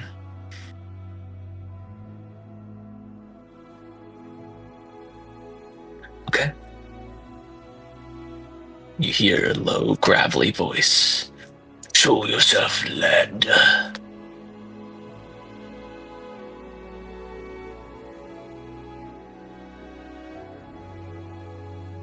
What do you do? Can I see that? Is like, do I see anything in the doorway area? Anything in the doorway? As in, exiting? As if exiting, yeah, or just kind of like, did the door move at all? Has there been any kind of like movement? The door has not moved, no. And you said I've heard multiple voices or multiple movements, not just one. Yes. Yes. All right, I'm going to try to edge my way back over to the doorway. Go ahead. You do. And at that point, I think I'm going to go through the doorway as long as I'm not bumping in anything. Yeah. You carefully quietly head through, and you don't bump into anything. And you're able to leave the building, and you can hear the occasional shift of something as these invisible people search for you where you are not there. That's terrifying. I'm going to take a small little pebble. Yep. I'm just going to toss it into there. Okay. And I want to shuffle away, still trying to be as invisible as possible. just to see if they react to like anything like wobbling around or anything at this point. Yeah. So you toss the pebble, and then you toss it inside the building? Inside the building, yeah. Yeah. Closer towards where the voice was coming from. You hear, with less stealth, footsteps head towards the pebble. And you are able to slide away. My question is, DM, unrelated, Yes. but I'm curious now. Were one to step on a sticky surface like blood, would it stain where they step Yes. afterwards? Yes. It's one of the. Nice. It's why you roll a stealth check, is to figure out how well you are able to keep yourself from situations like stepping in blood or other identifiable stuff. Right. So At this point, I'm going to leave that area and then go back to where the kids are. Like, are they close by this location? Like, how close are they? They are, you're midway in the alley. They are all the way at the end of the alley. So approximately like 200, 300 feet. Okay. Esben's going to just kind of go up to them. Just be like... Invisible? Invisible. He's going to grab one of the apples. Oh, wait, no, that'd go invisible if I grabbed it, right? Yep. Okay. Shit, it's not like I brought any paper with me. There would be no reason for it. I mean, you don't have paper for your mage mouth. I do technically, but yeah, okay. So I'll just go up to the kids. Like, hello, is anyone?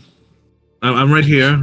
I know you can't see me, but I am here. The kids all like tense up and just like look around, eyes wide. Look at the apple over. Oh shit! I can't even point it out. Someone hold out an apple. Squiddly looks around.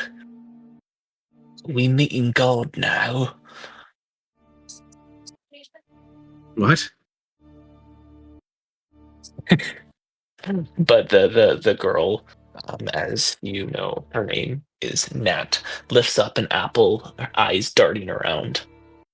Oh wait, no, she doesn't. She doesn't respond to you at all. Squiddly and the other boy, though, are looking around, and the other boy lifts up an apple in front of him. And you can see Squiddly nudge the girl and look her in the face and say, hey, there's a voice saying to pick up an apple. What do you do? No, don't be alarmed. I'm just going to make this apple disappear. I'm just gonna, and then he'll just kind of grab it, and then it disappears if they don't like grab a hold of it. There's a small as they see the apple disappear. What do you want, strange voice? Okay, so keep it down. All right. There has been an incident close by, and we need to leave. Lizzie. Is that so? Yes. What happened? I don't know, but there's been a situation that someone may have been hurt from a group of potentially very bad people, and we need to leave now. Immediately. Their eyes go a little wide as they say, all right. And then you hear the clip-clop of heeled shoes on stone approaching the group of you. Not coming from inside the alley, but outside of the alley. As a tall, graceful woman in an emerald green cloak approaches this group. And you can see her long silver hair that billows out from under her hood as she steps up to the spilled apple cart and the kids and you invisibly as you can see her look at the three kids and then look at you. Give me an insight check. Oh no. Advantage, my good sir. So that upside down fort or tower, whatever it was not in fact for me. With an 18. insight check of 18, in her eyes, you can see this shimmer, this iridescent shimmer of clearly some sort of magic. As she looks at you, looks down the alleyway, cocks an eyebrow, then looks back at you. I'm guessing that you're here to see Fenris Stormcastle. Is that so? And the kids like confusedly look at her, look around, look towards where the apple disappeared, look at her. What the heck's going on here? And she, after she says that directly to you, she looks at the children. He's right, children. The invisible man here. There's been an incident down the alleyway. It would be best if we vacated the area. Pick up as many apples as you can and run. You can see the kids, after hearing it from two people, one of them invisible, one of them not, hurriedly gather as much apples as they can in their arms and then run down the alleyway. And every so often you see an apple fall and bounce down the road, not the alleyway, the road. Do you respond to this, Lane? Right. Okay, so you can see me, so... Right. Yes. I find it funny. I came prepared not for you, but for whatever assailants got to Fenris first. It appears Xanathar got him. Wait, you already knew about this? I was aware that there were Xanathar agents going after this Fenris. He has something in his possession that I desire. And so I came to see what I could find myself, but I was warned about these potential assailants, so I came prepared. You look like you know what you're doing. Or let me say, you don't look at all. No, I was trying to make a joke. Forgive me for my lack of humor. This is what she looks like. Never mind, she's hot.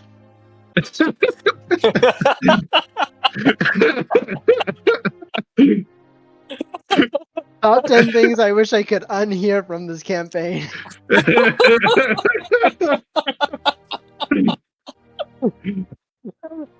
Can you kill my character so I can go kill Flippy?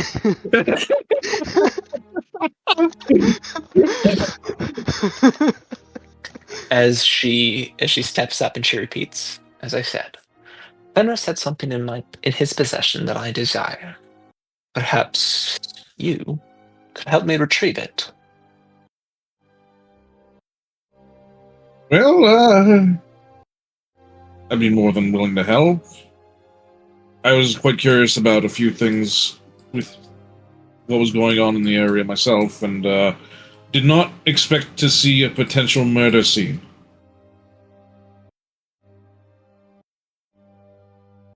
They do like to leave quite a mess, unfortunately.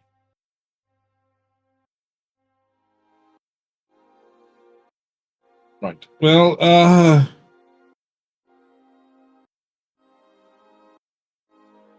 think it's fine, right? The name's Esben. Nice to meet you. Sorry, I'm kind of worried about those that were inside the building at the time, so I'm not going to necessarily show myself, but... Walk with me. She starts walking down the road away from the alleyway. Do you follow her? I don't see why not. Okay. As she's walking, she says, "My name is Larel. I will tell you, Fenris had in his possession something called the Stone of Galore. Or at least, he knew where it was. However, I have strong belief he had the actual item. This stone offers the location of quite a large cache of gold dragons that were embezzled. I don't know. Are you aware of the previous Open Lord and his scandal? I can't say that I do. I'm barely know anything about this place, to be honest. I've been here for maybe 4 or 5 months. Even better for my sake. The previous Open Lord was ousted from his placement after being discovered that he embezzled quite a large sum of dragons from the city itself. But it is well known that he did not depart the city with this gold. There's but one key to find this, and that is this Stone of Galore. If you would be willing. I recognize you from Tales. You're the Dragonborn that helped the Open Lord's son, Neverlander, aren't you? Among other things, yes. Well, that's good. And perhaps for the good of Waterdeep, would you retrieve this stone for me? I mean, I'd be more than willing to work with you, but I don't do things for free. I have a lot of debt, I'm sure you understand. Debt. Perhaps the gratitude of Waterdeep's present Open Lord would help cover this debt, would it not? Depends. I'm not sure how my debt collectors will feel about just sway of someone's name, but it's worth a shot. Excellent. Well, in that case, I typically stay at the Seven Masks Theatre in the Dark Ward. I have reason to believe that you might find either this stone or where to find this stone in a cellar in the Southern Ward.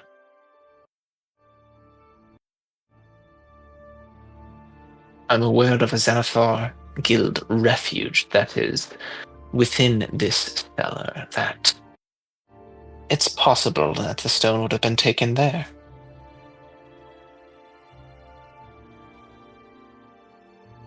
Right.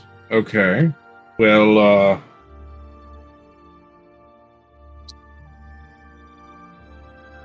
I'll definitely have to get a group together. I can't definitely do that on my own. You work with a group, don't you? Right. Well, that's kind of what I'm saying. I need to work with them and try to get everything Of course. together. Oh, no. Is Yes, there any time information you is- might have about this location? Any more information? All I know is that this guild refuge, it is most certainly occupied, so either be sneaky or come prepared for a fight. But I'm gonna get this straight for you real quick.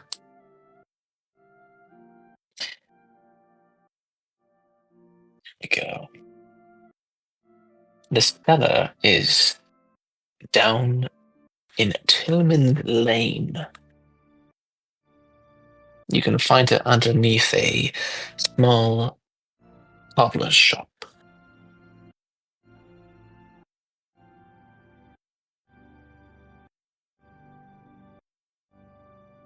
Woman Lane, underneath a small copper shop.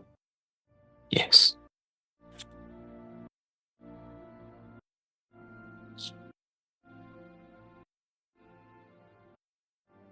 Right. Okay. Well, I appreciate the information. I'll try to get my contacts to kind of figure out what's going on. We've got a lot of things going on all at once. I hope you understand.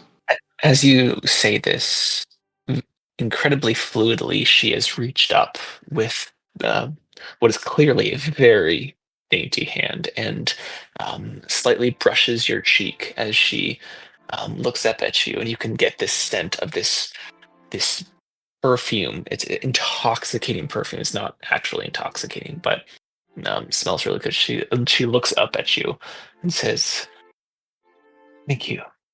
I would greatly appreciate yours and your group's help from myself and the city of Waterdeep itself."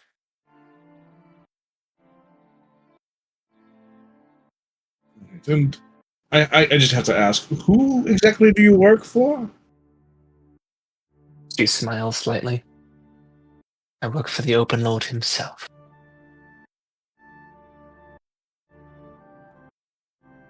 Okay.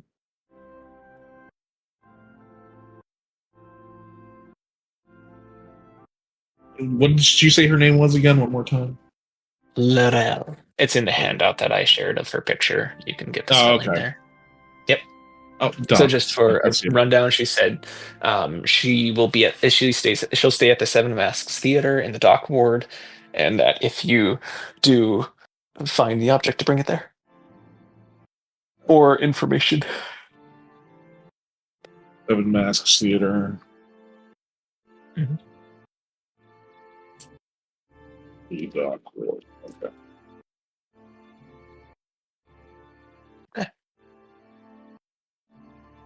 Right. Well, okay. I do appreciate the information. We'll definitely be in touch one way or another. Thank you, Espen. Thank you very much.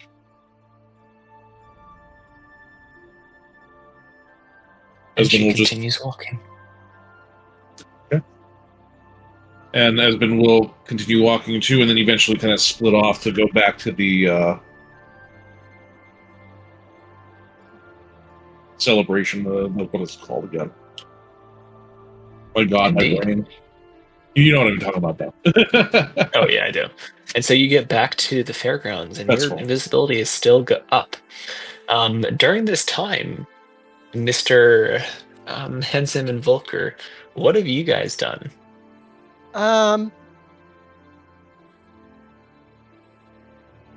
What were the other three doohickers? My tea is done steeping, so I have to look at this quick. What? The pumpkin pitch, the No. riddle. There's also a riddle master's tent.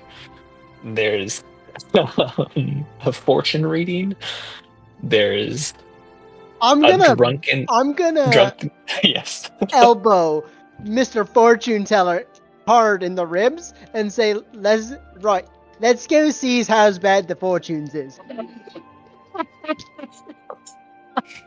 I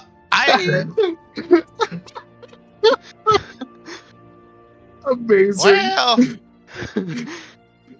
I'm certain that it wouldn't hurt. All right, we go with the fortune teller to the fortune teller. Let's see if let's see if I can scheme a fucking Ponzi or like a faker. Okay. Alrighty. So go ahead. You guys head to this. It's called Elbow me. I must make a Fall Constitution Leaves save. Fortune Reading, the Mystic's Tent. Once you get inside, you can see the soothsayer, this elderly woman with gnarled hair and wrinkles, extreme wrinkles, and she looks up at the two of you and says, I would like to "We're walk here before to I see your cast. future." Before I walk into the tent, I would like to cast Detect Magic. Okay. You cast Detect Magic. And you guys enter the tent. Is there magic? Yes. No, there's no magic. Excellent. Excellent. We're off to a great start. I mean, to be fair, he doesn't use magic when drawing the tarot cards. Yes. Yeah, So- I have no idea about that. I'm gonna whisper in Volker's head. He hears, right, so she's a fakers. She can't use magic. There's no magic here. People don't usually outwardly resonate magic if they're not actively casting one or concentrating on one. I would imagine that I exude what the fuck is Because I'm currently concentrating on a spell, right? What is enhanced ability again? It's a transmutation magic, right? I believe so. I think so. Or is it divination? No, it's No. transmutation. Transmutation. Okay. But I'm willing to give her a try. Let's see how Yeah. things go. As you look at her closer, you can see in her rat's nest of hair, there are actually horns, and um, indicating that She she's a tiefling? a tiefling. Yes. And when you look her in the eyes, her irises are like pale candle flames. And the longer you look at her, the longer you see that she never blinks. I'm gonna try to have a staring contest with her. She doesn't know she's having a staring contest, but I'm definitely gonna try to keep my eyes open as long as I That can. probably has happened to him once or twice before. You know, caffeine. That comes from caffeine, right? Okay. Um, you sit before her. She looks at you and says, "Are you ready for the Arms ready, and like you can see that I'm definitely starting to strain my eyes at this stage. She looks at you. You first, oh duplicitous one. That's a Oh, I big don't know what word. that word means. The a cup before you of clearly steaming hot water. All right, you take a drink, right, Zorak? And now, young one, take these leaves in front of you and drop them into the water. I'm gonna drop the leaves into the water. I'm making some tea. Excellent. Roll me a d6 All right. and A a two. d4. All right. Not a 2, a 4. A 4. Okay. She looks at the tea. You can see her mouth moving, but no sound coming out before she looks up at you and says, "Your friends do not like your new armor. They're too polite to say so." Well, Zon knows that. She looks at you, Volker. "And will you have your fortune told?" I wouldn't mind being reassured. He takes Take a those seat. leaves and drop them in the water. I do so. So you said a D4 and a D6, right? Yes.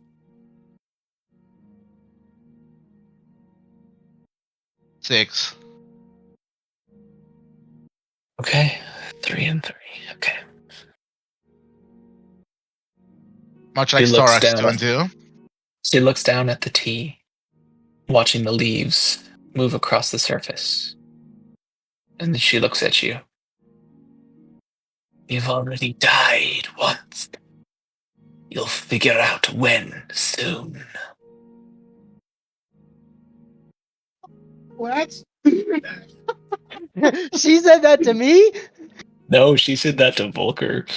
Oh, I already died once. I'll figure out when the next one will be.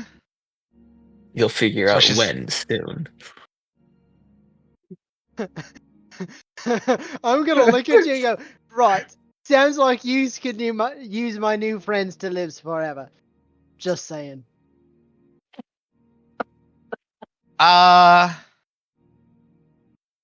When Hansen turns around, you can like see like a very like gulp as she says that to him.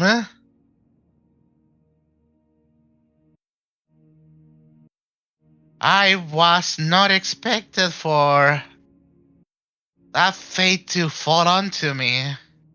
Like that. I would like to make an insight check on this lady. Give an insight check. I already know she's fake, and she didn't cast any magic, so it's easy. Y'all just wish she was smart as Oh, Hensum. honestly, yeah.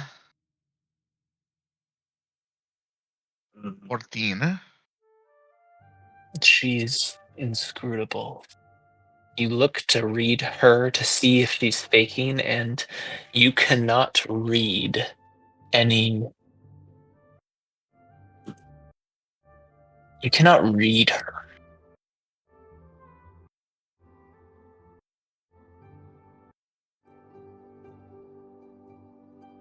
Ah.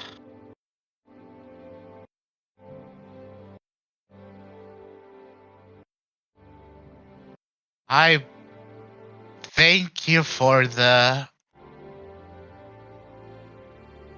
reassurance, then. She smiles at you with a very toothy grin. How many missing teeth? None. Holy shit. This lady is magic. All tiefling with all teeth? Old tiefling with all teeth. Fucked up eyes, though. Can't win them all. Can't win them all, no. You have had your fortune read. Now leave my tent.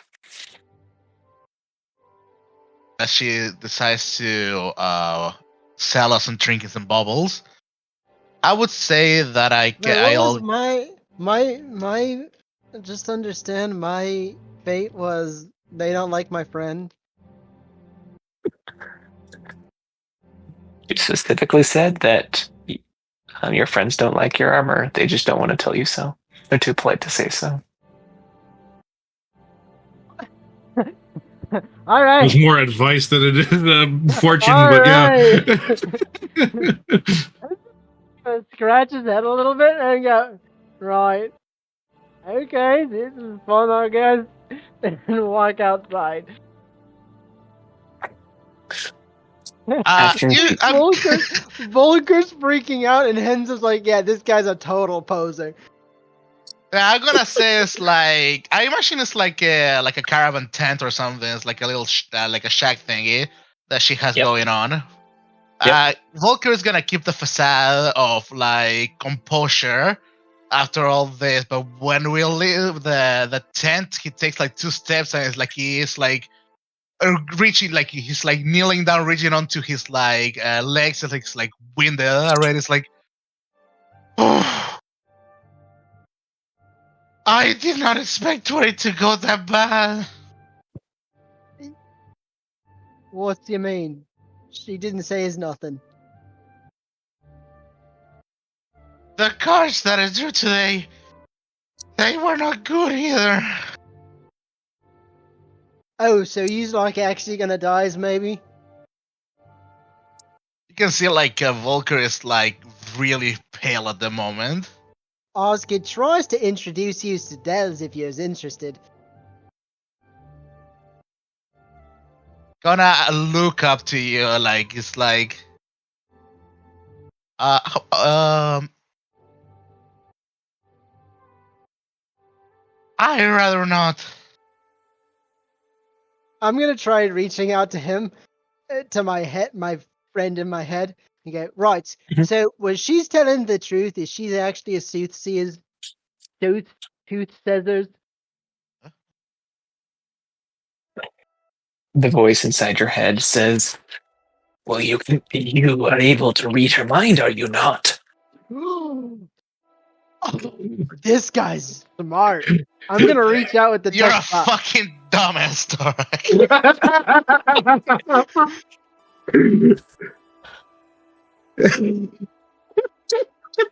I'd like to cast Detect Thoughts. You cast Detect Thoughts, and you reach out, and you do not detect anybody inside the tent. Right, Fuck, he's not man. I'll say that out Bushy enough loud. clearly there. I mean, she's standing in front of us, yes, but she's not there with my head.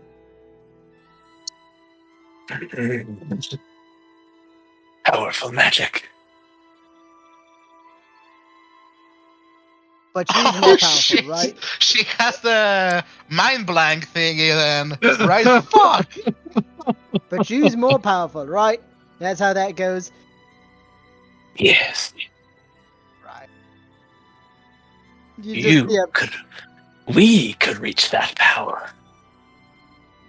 Right, house. We must meld together soon. Right. Two become one. One becomes whole. Right, I say that makes sense. Does you need anything specifically from me to do it? Not yet. I will tell you when. Right.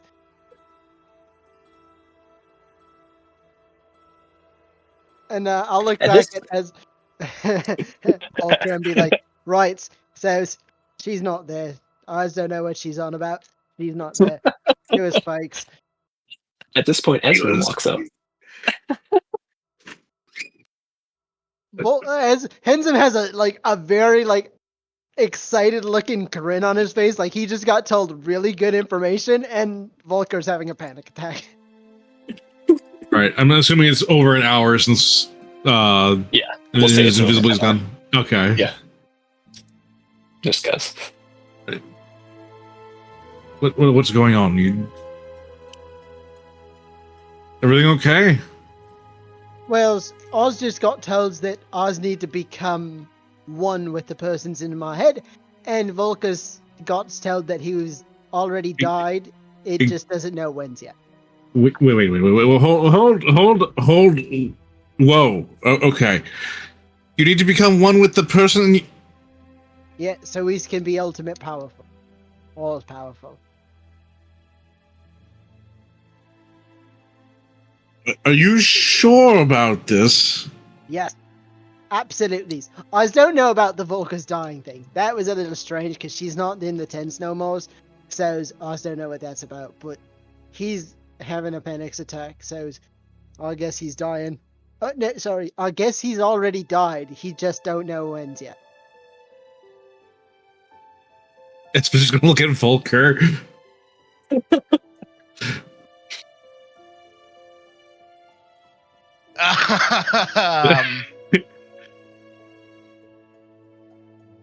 I would say he's absent-minded at the moment. Like he doesn't even register that you two are having this conversation. Right. Okay. Who did you talk to? He's looking back at Volker.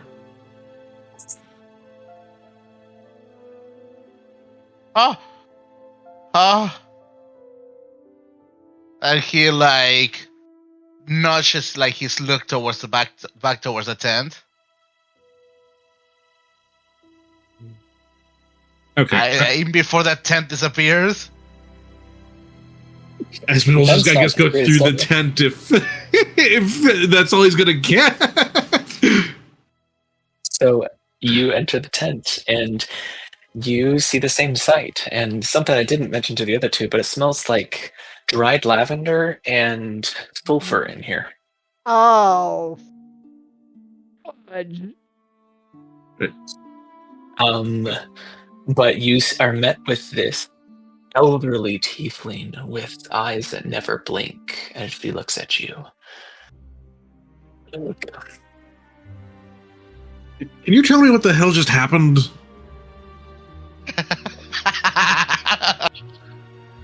What might happen has already been. As she sets a steaming cup before you, you're standing up there, but sets it down and looks up at you. Are you ready for your fortune to be read? I mean, maybe, but can you at least tell me what happened to my friends that were just outside? Not many can handle the truth. Right. If I play your game, can you at least try to give me some kind of inkling as to what the hell just happened? She cocks her head. As I have one said, having a panic attack outside, and the one is talking about melding with his own head. Yes. There were 3 who entered this tent, and 3 who've left. And now 1 has entered. Hold on, 3? My business is not to share others.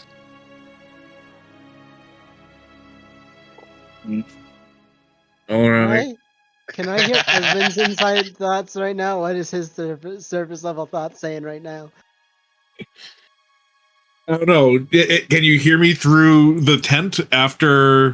This would be only because you're within 30 feet or 60 feet or whatever. Okay. Which I wasn't sure if means like the tent itself was protecting the thing or if it was the person. So No.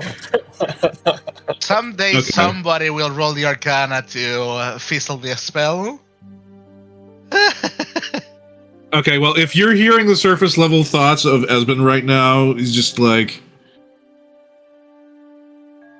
he'd probably be like, "Oh God, it's getting worse. We really need to take Henzam to like a priest immediately. This cannot wait much longer."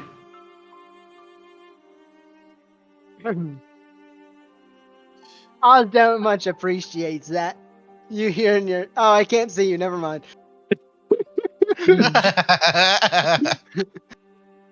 Right. Okay. Him crosses his arms and looks grumpy outside the tent.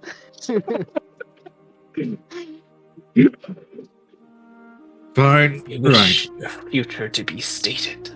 Drop these leaves into the water. Don't know if I won't. I need to know what the hell's going on. Fine, here. Esmond will just drop the leaves into the water. Was it a D6 and a D4? Yes.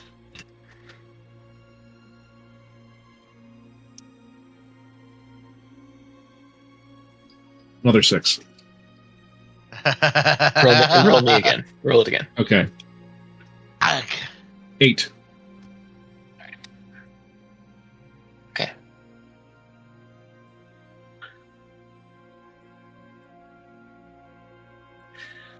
As she looks at the water, something that you see on her face, the other two did not, is concern. As her eyebrows clench together, she looks at them, and then looks up at you, still not blinking. The stars do not speak your name. That's never good. I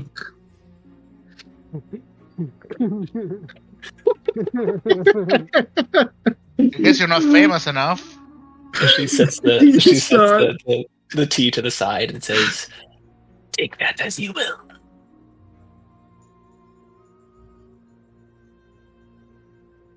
Okay, well.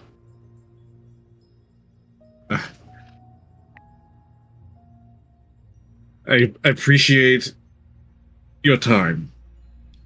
Sorry to have come in a little flustered, but I appreciate it nonetheless. She smiles a very toothy grin and says, "It has been my pleasure." I'm sorry, I didn't quite catch that. I kind of cut off.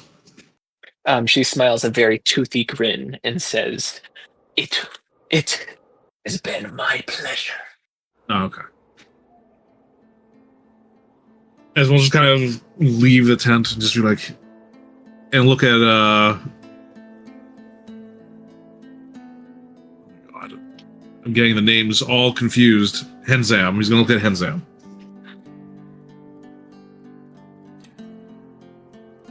Say what again? Sorry? Esmond just left the tent and is looking at you. I'm gonna look back with my arms crossed.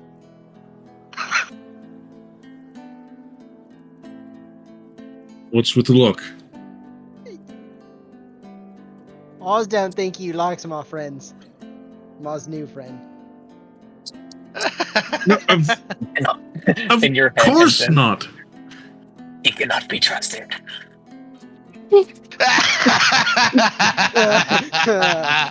Of course not. The last one, and just kind of like stops and then like looks at the fact that there's like a bunch of people here and just like get close. The last one told you to eat people. Well, this one doesn't want to eat people. This one's nice. It just wants to get more powerful. Look, it's not a normal thing. He's already dead! And I'm gonna point at Volker.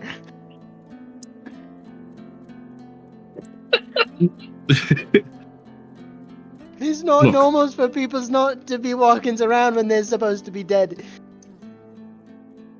Esmer's gonna try to just grab Henzam like by the shoulders and just be like, "Look, I don't say this often, but I actually care about you, you know." Oh. Right. And I don't want you to just whatever's going on. We've talked about this for a couple days now about different things that could happen. Wednesday's not happening, so it's different. How do you know for sure? This The voices in my head told me so. No. you just met this voice. How do you know it's trustworthy? Austin? Because it sounds trustworthy. It sounds more trustworthy than you. Wow. We have worked together. We've saved each other's lives, and you're telling me that a voice in your head feels more trustworthy than someone who's actually been working with you and fighting with you?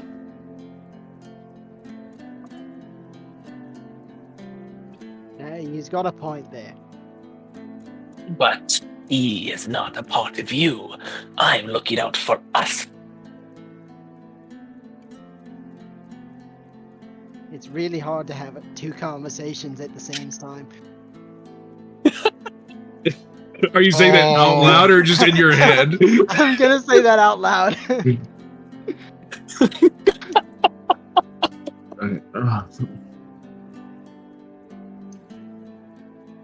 Look, Right. So what was yours? Soothsayers said and things about you. she gave me nothing. Like, use means nothings, or use don't have a futures, or use nothings, nothing. Okay, two of those things feel very hurtful, but all she said was that the stars did not have anything to say, which said that that's usually a very bad sign. I don't know. Either I'm way, gonna look at Volker. Right. So what's that means?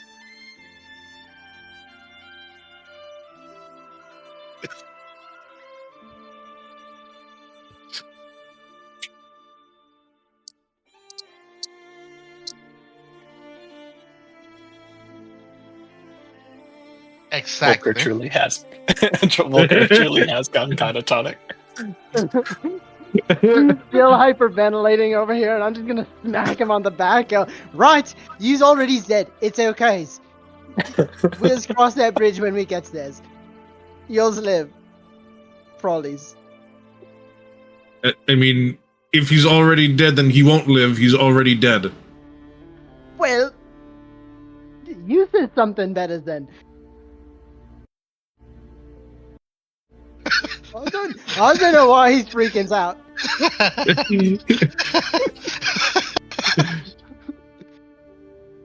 Oh god. Alright.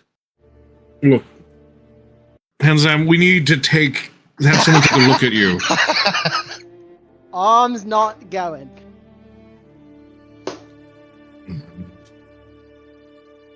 You can't Please. make- I'm not trying to. It's not worth the gold. Look, for me. Would you do this for me?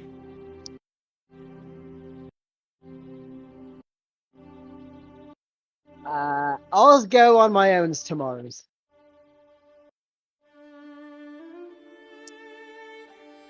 I suppose that's actually worth a deception check. No, I'm not even going to bother having you do a deception check. Look, if you promise me that you'll go tomorrow, fine. Just have them at least look at it. They don't have to do anything. Just look at it. Oz has them look at it. Yep.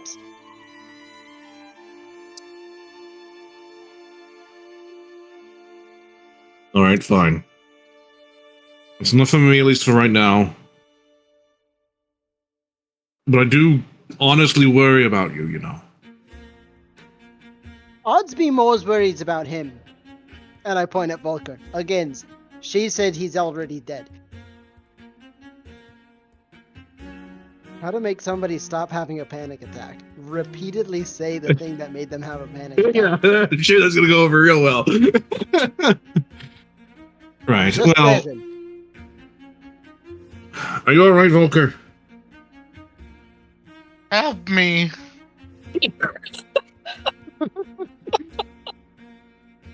Right. Alright. Helps them, hurts you. Oz got it. Well, come on, let's get away from here. It's not helping any.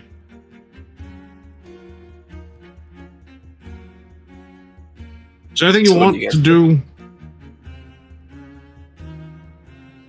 We can go solve the riddles if it makes you tickles your brain. Volker. I think, Volker, we just need a distraction right now. As I said, we need a riddle. And not like a fate's riddle. If you can call fate a riddle. But like a words riddle. Sure, we'll go to the riddle thing. Why not? I have no idea what's going on anymore. You're gonna drag Volker by the arm? Yep. Or he'll just pick him up even. Like, if he doesn't do anything, he'll just pick him up and then, like, bring him there. If he's not gonna move.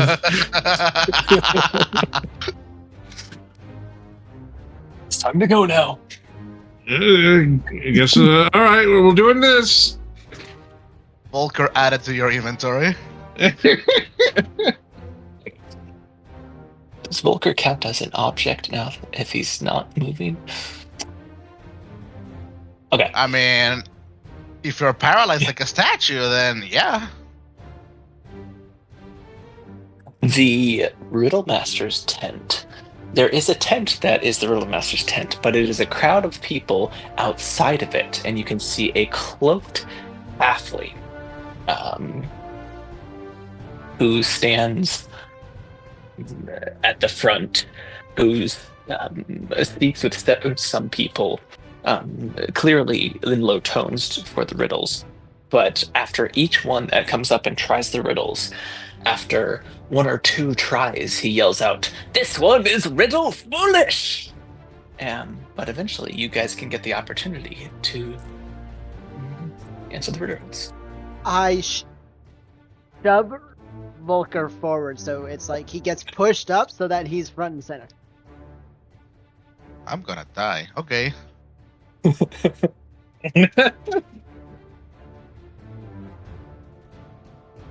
Okay. As the cloaked halfling looks at you, are you ready for these riddles? This will ever be, I guess. I guess Excellent. I'm ready as I'll ever be. In that case, each answer is one thing. I have no voice, yet I sing. No breath, yet I take wing. I come and go with the light of day and chase the morning fog away. That is riddle 1. What am I? Wait, can you say it again? Can you write it down? Yeah, Can you yeah, say it riddles. from the back then? Riddles really need to be written down. Yeah, I'll send it to chat. There you go. I have no voice yet I can sing, no breath yet I take wing. I come and go with the light of day and chase the morning fog away. Yep. No breath yet I wing, yet I take. I have no voice yet I can sing. Ah, The only thing I'm not sure about is the wing part. yeah. Take wing?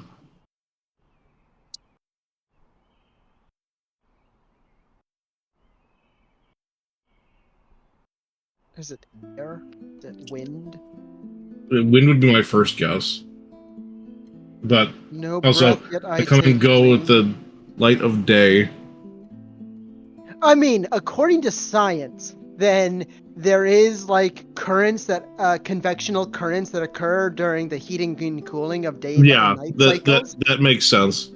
So it could be wind is more prevalent in evening and dawn. And you can hear like the wind when it's like really loud. It's like, Yeah. What is your answer? that wind. Correct. Now, riddle 2. Riddle 2. When I fall, I make no sound, though through me, life is often found. I stand tall, but have no spine. My limbs reach out, yet none are mine. What am?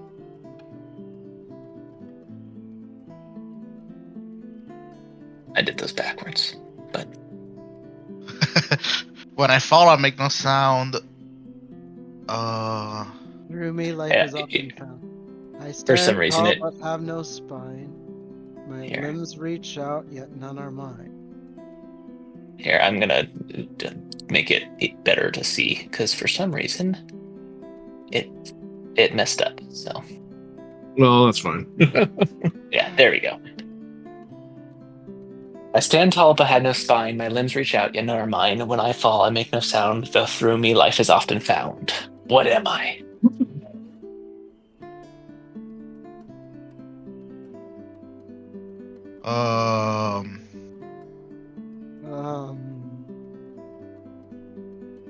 Where's Sean when you need him? When I fall, I make no sound.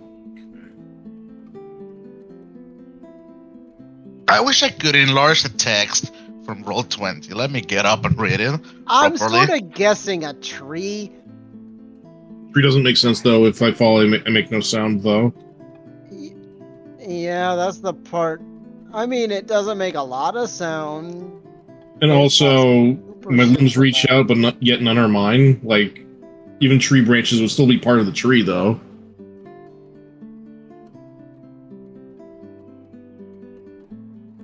Okay, so what stands tall and has no spine?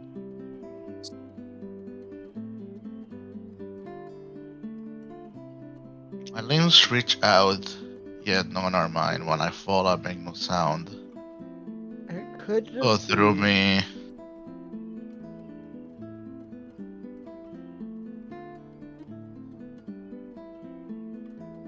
These are all one-word answers, correct? Correct.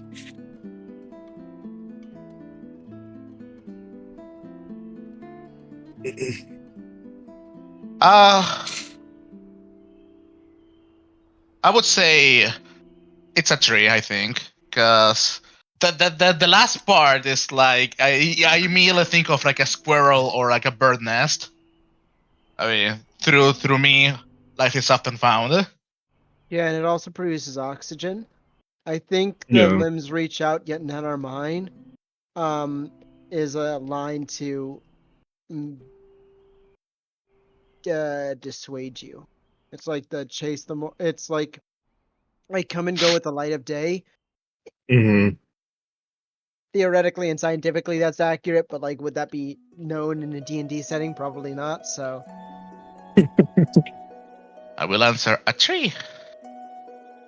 Correct. Well done. You've made it to the final riddle. Prepare yourselves for great reward or great ridicule.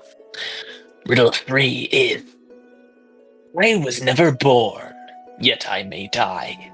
With no body, I still may lie. I hold great power, draw great fear, and whisper truths none wish to hear. It is in chat. I was never born yet I may die. With no body. Is the tiefling to room somewhere?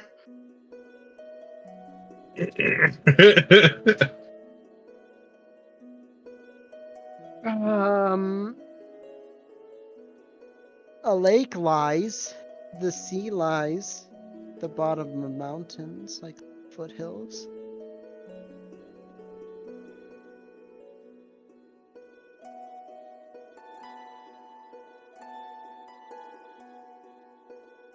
I was never born, yet I may die. With nobody, I still may lie. I heard great power, draw great fear, and whisper truth none wish to hear.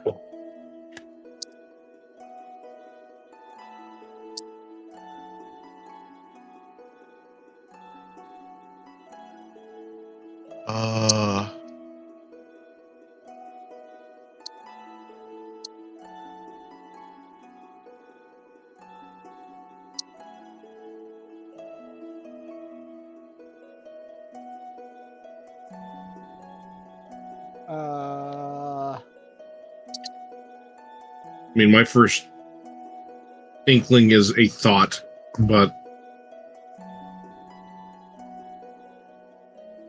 Well, what? Sorry? a thought.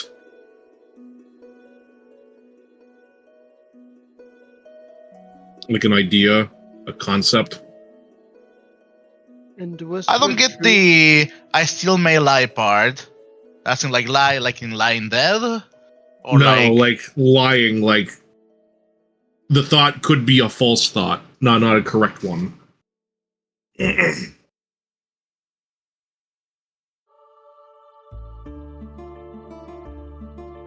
I personally think it's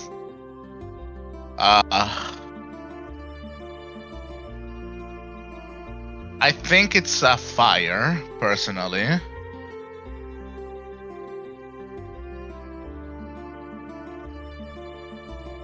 Like, fire is not born, but it can die, it can staunch. It's often told that fire is the burns impurities away. Mm-hmm. And great power, you can burn, you can cook. It's like, like you one of the, consider like a cornerstone of like progress. And beast fear the fire. True. With no body, I may still die part is the thing that throws me off, but because yeah, I'm gonna reply a fire.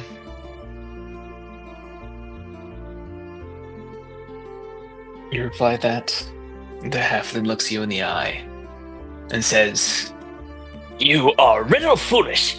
Good luck next time," and waves you off. Okay. Out of curiosity, if you don't mind answering, was it a thought? Very close. Secret. A secret. A secret? Yes. That one was a pretty hard one. I'm not may smart die. enough for riddles, man. With nobody, I still may lie. I hold great power, draw great fear, and whisper truth. What?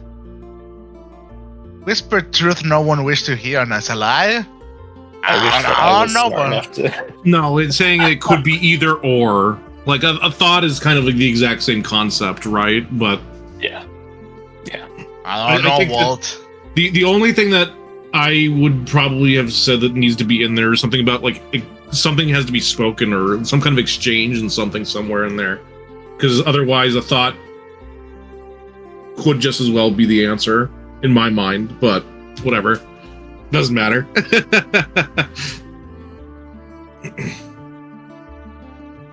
I get what's going on with that, though. I figured that was also just kind of theming on your part. Yes. Yeah. So you step off and look around at the festival. Maybe you'll spend the rest of the day here. Maybe you'll go on. But what do you guys plan to do? Has Esven mentioned to us the lady she found? Not yet. I mean, he's just kind of like worried about where your headspace is and what the hell's going on with Henzam.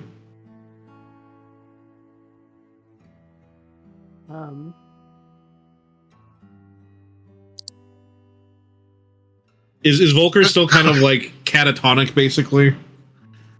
Shaken but not catatonic. Right. Like you can see, it's like still fucked, but not. Well, Actually, let me try this one real quick. I would say he's still like. He's better now that he got distracted, but he's still concerned. It's like a worry. Look, why don't we get something to eat and then we'll sit down and we can talk about stuff. How about that? Wow, this person over here on my right is famishing already. Oz eat something.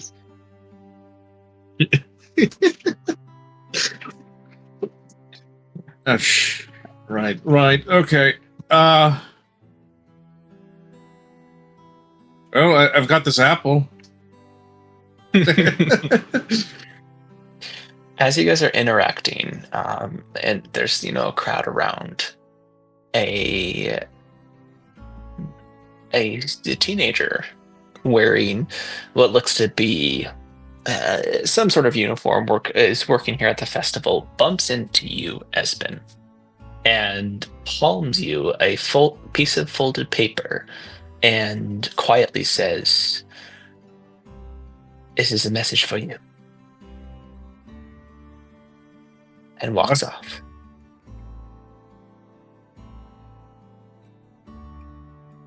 It's an anthrax bomb! Do not!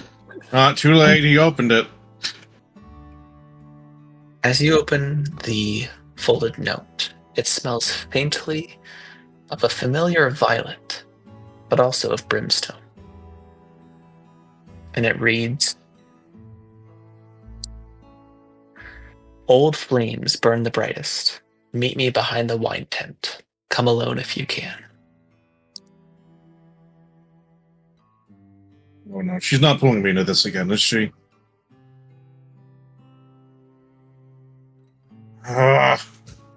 Just kind of like crumple it up and just toss it. I'll be back.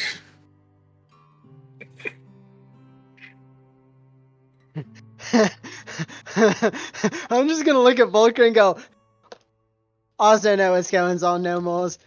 Mom's confused.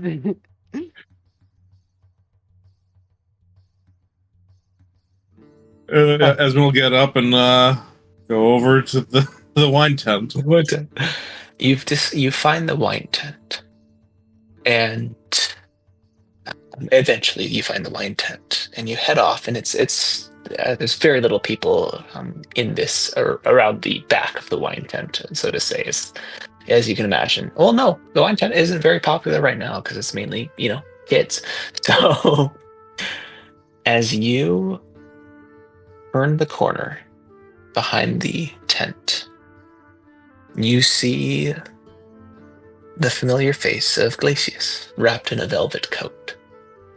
You can see on her hand she has a silver ring on her index finger that glows faintly red, and wears, well, I mean, new clothing to you, but still something that is quite her, as she sees you, looks you up and down, and says in a low voice, Still playing the hero, are you?